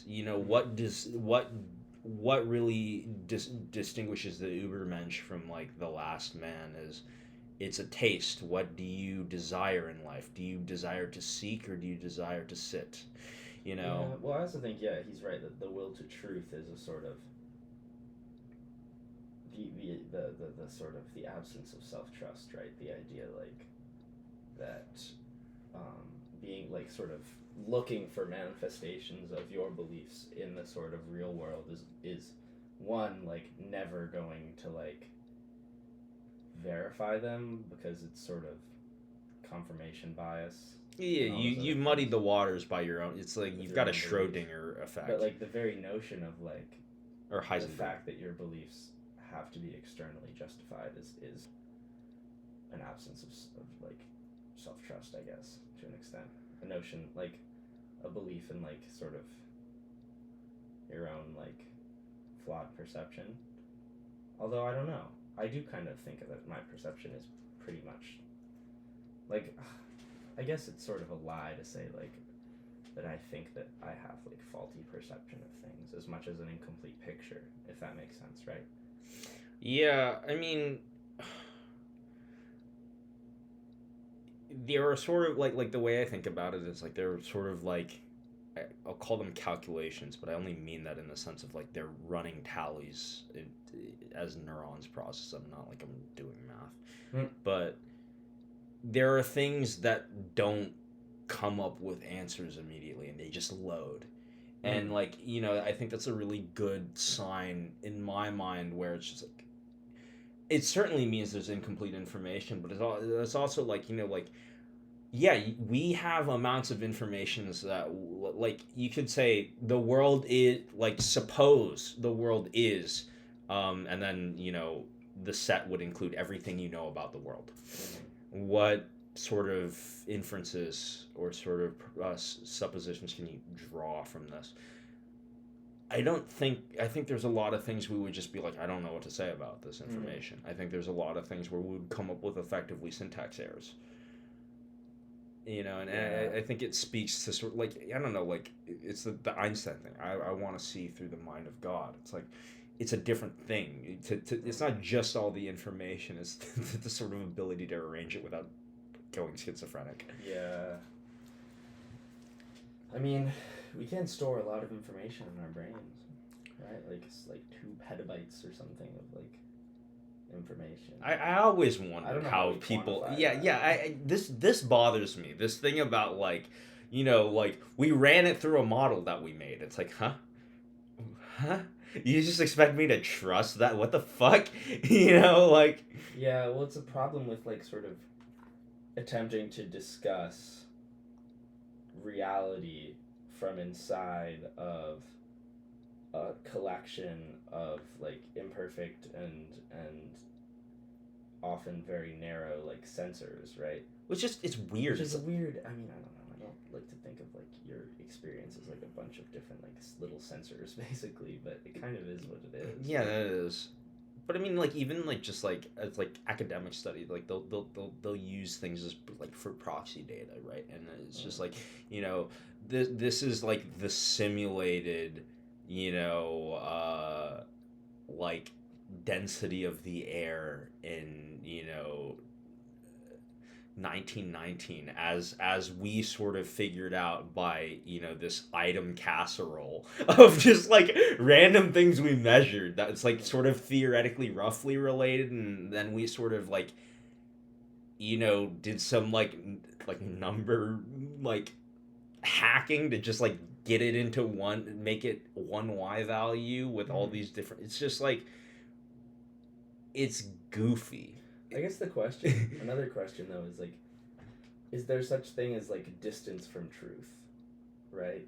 Like, can you be closer or farther from the truth, or is it just either true or false? I think it's the former.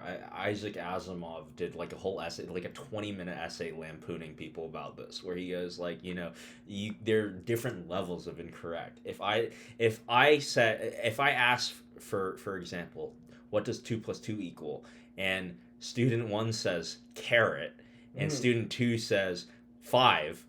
Clearly, 5 is more correct than carrot. But that, yeah, I guess so. But is it, like, are either of those answers like useful in any way? If that makes sense. Well, like, if you imagine an approximation, you're like, okay, I need a scalar number here for the length. Yeah. It's like, versus, like, like, man, this bed is too long versus this bed is carrots. Like, like. Yeah, that's true. But I just don't know when it comes to, like models of, like, sort of physical phenomena, right?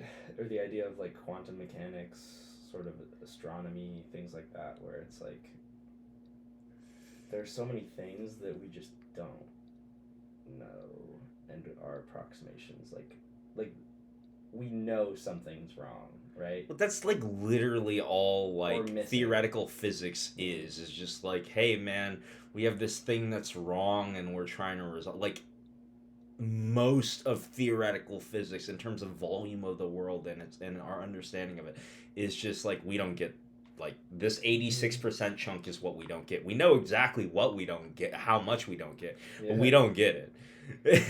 And so you're like, how can we be making assertions about or predictions of sort of phenomena when we just don't have the full picture, right? Well, this is it's all like the problem with, I guess it's just the problem with induction, isn't it? A little bit as well. Well, I honestly think induction is sort of more, I feel like empiricism, as far as, like, I think what's nice about induction is if you have a counterexample, you know it exists. right? So that's sort of like, I think, like, you know, that there's a sort of like, you can say like, oh well, it hasn't happened, and you don't know that it can't happen. It's like, well, you also know that when it does happen, certainly your old rules need to be Will updated, change, right? yeah. Right. And I think there is something to be said about, like, yeah, I do think that, you know, a certain amount of data that describes a phenomenon, and it's like it doesn't vary that much at all. It's like, yeah, it may be that you need to go to a planet with a different gravitational potential to see like a completely emergent property, but for now I think you basically have what you can get. It's also about like truth is utility, right? Like the idea of like short of something being true, like is the sort of model prediction statement idea like useful? You know? Yeah, Like, I mean, like, if we know like generally what will happen to like a particle of light doing a certain thing, then does it matter if we know how it happens necessarily? Like, I guess to an extent, yes. well, I mean, it's sort of, But even more so, like, it's a question of morals as well.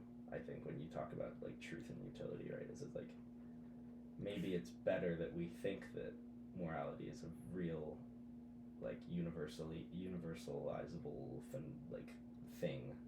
well, I think, you know, one of the things is like you search for truth looking for truth, but you use it like utility because you can't actually find truth. But I think one of the things is people are like, they search for utility in truth, and they just sort of like ignore a lot of things that they find because they're like, well, this isn't useful to me, because again, they don't really know what propositions they should be working off of. It's like, it's like you find like weirdo information like, oh, you know, Hitler didn't want to take over the world, he wanted to make an alliance with Great Britain. It's like, this helps nothing. Like, I want to see this guy as totally evil. Like, I don't understand this narrative anymore. And I think, you know, there's something sort of useful to being like, there is a sort of Lovecraftian nature to like human narrative as like, you know, like human narrative proper versus how you see it. It's like, it will break your brain a little bit because there is a randomness to it, and it's also like, it's senseless at the level of abstraction that we like to operate on. It doesn't make, because we have all these sort of like heuristics for how people behave, but you know, well, the human brain's a complex thing. You know, what made Mikhail Gorbachev basically not go to war to save the Soviet Union from just sort of dissolving? I don't know. You know, nobody would have predicted that, though. Nobody would have predicted that the war, that the hero of the West for the Cold War would actually be Mikhail Gorbachev. Yeah, damn. Right, but he was. Yeah, I guess, especially like when it comes to like discussing history, it's a weird place to talk about like what's true and what isn't, because like I guess there are productive narratives and sort of non-productive narratives. I don't know. Like, I think it's sort of like revisionism, I think, is generally like probably good, like, because I think that they're like more than we would like to admit is based off of an understanding of like historical narratives, especially like when it comes to like sort of global politics. There's also the sense that like as history is written, it's also propagandized. Yeah, well, of course. Yeah, you know, I think I mean, like, I think, you know, one of the things about the sort of like sort of pursuit of truth proper is like, yeah, I mean, the way I always phrase the weirdness about deciding when you have enough information, like it was like the rationalist things, like we make the rational thing. It's like based off of the information you have. What rationality was invoked when deciding I have enough information to make grand statements about the world and how it works? It's like, or decisions or allocations. It's like you can never really be certain that you know enough. I guess even more than that, like, how do you establish formulaically, like, or statistically, like, when your sample size is big enough, or like when you've sort of isolated all the variables, all those kinds of situations. Right. Well, I think that's the thing is it's exact science isn't exactly exact.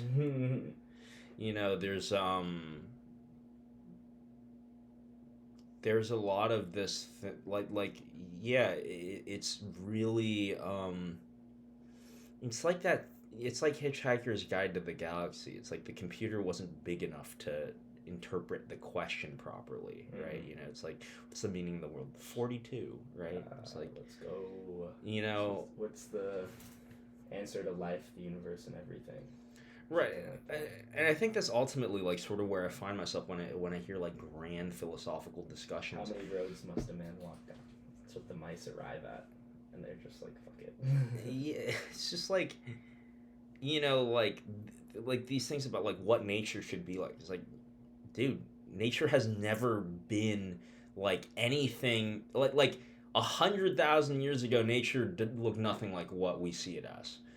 And it will not look the same in 1,000 years. And also, again, this like weird thing about like humans are not natural. We're what, divine, satanic? What the fuck? It's like no. Like, is a dam natural? Is a beaver's dam a natural thing, or is it engineering from space? It's like, yeah, my favorite is like made with natural flavors. You know what I mean? Yeah. Where it's like, what? What does that mean? Is aspartame natural, or is it? But also, like what a non-statement, right? Like hemlock. Right. Like naturally flavored. Yeah, no.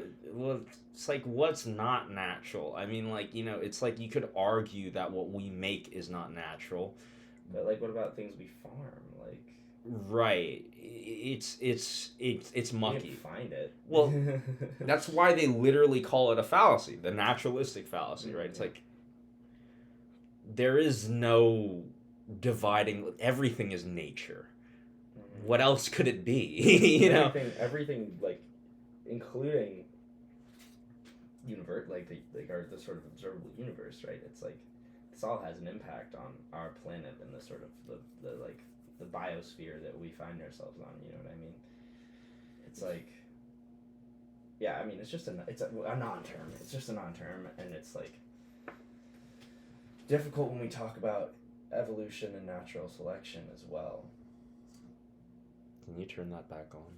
As intelligent entities? It might be like overheated. Yeah, maybe. Let's find out. Oh, yeah. It looks like it died. Could be a good place to take a break anyways. Yeah.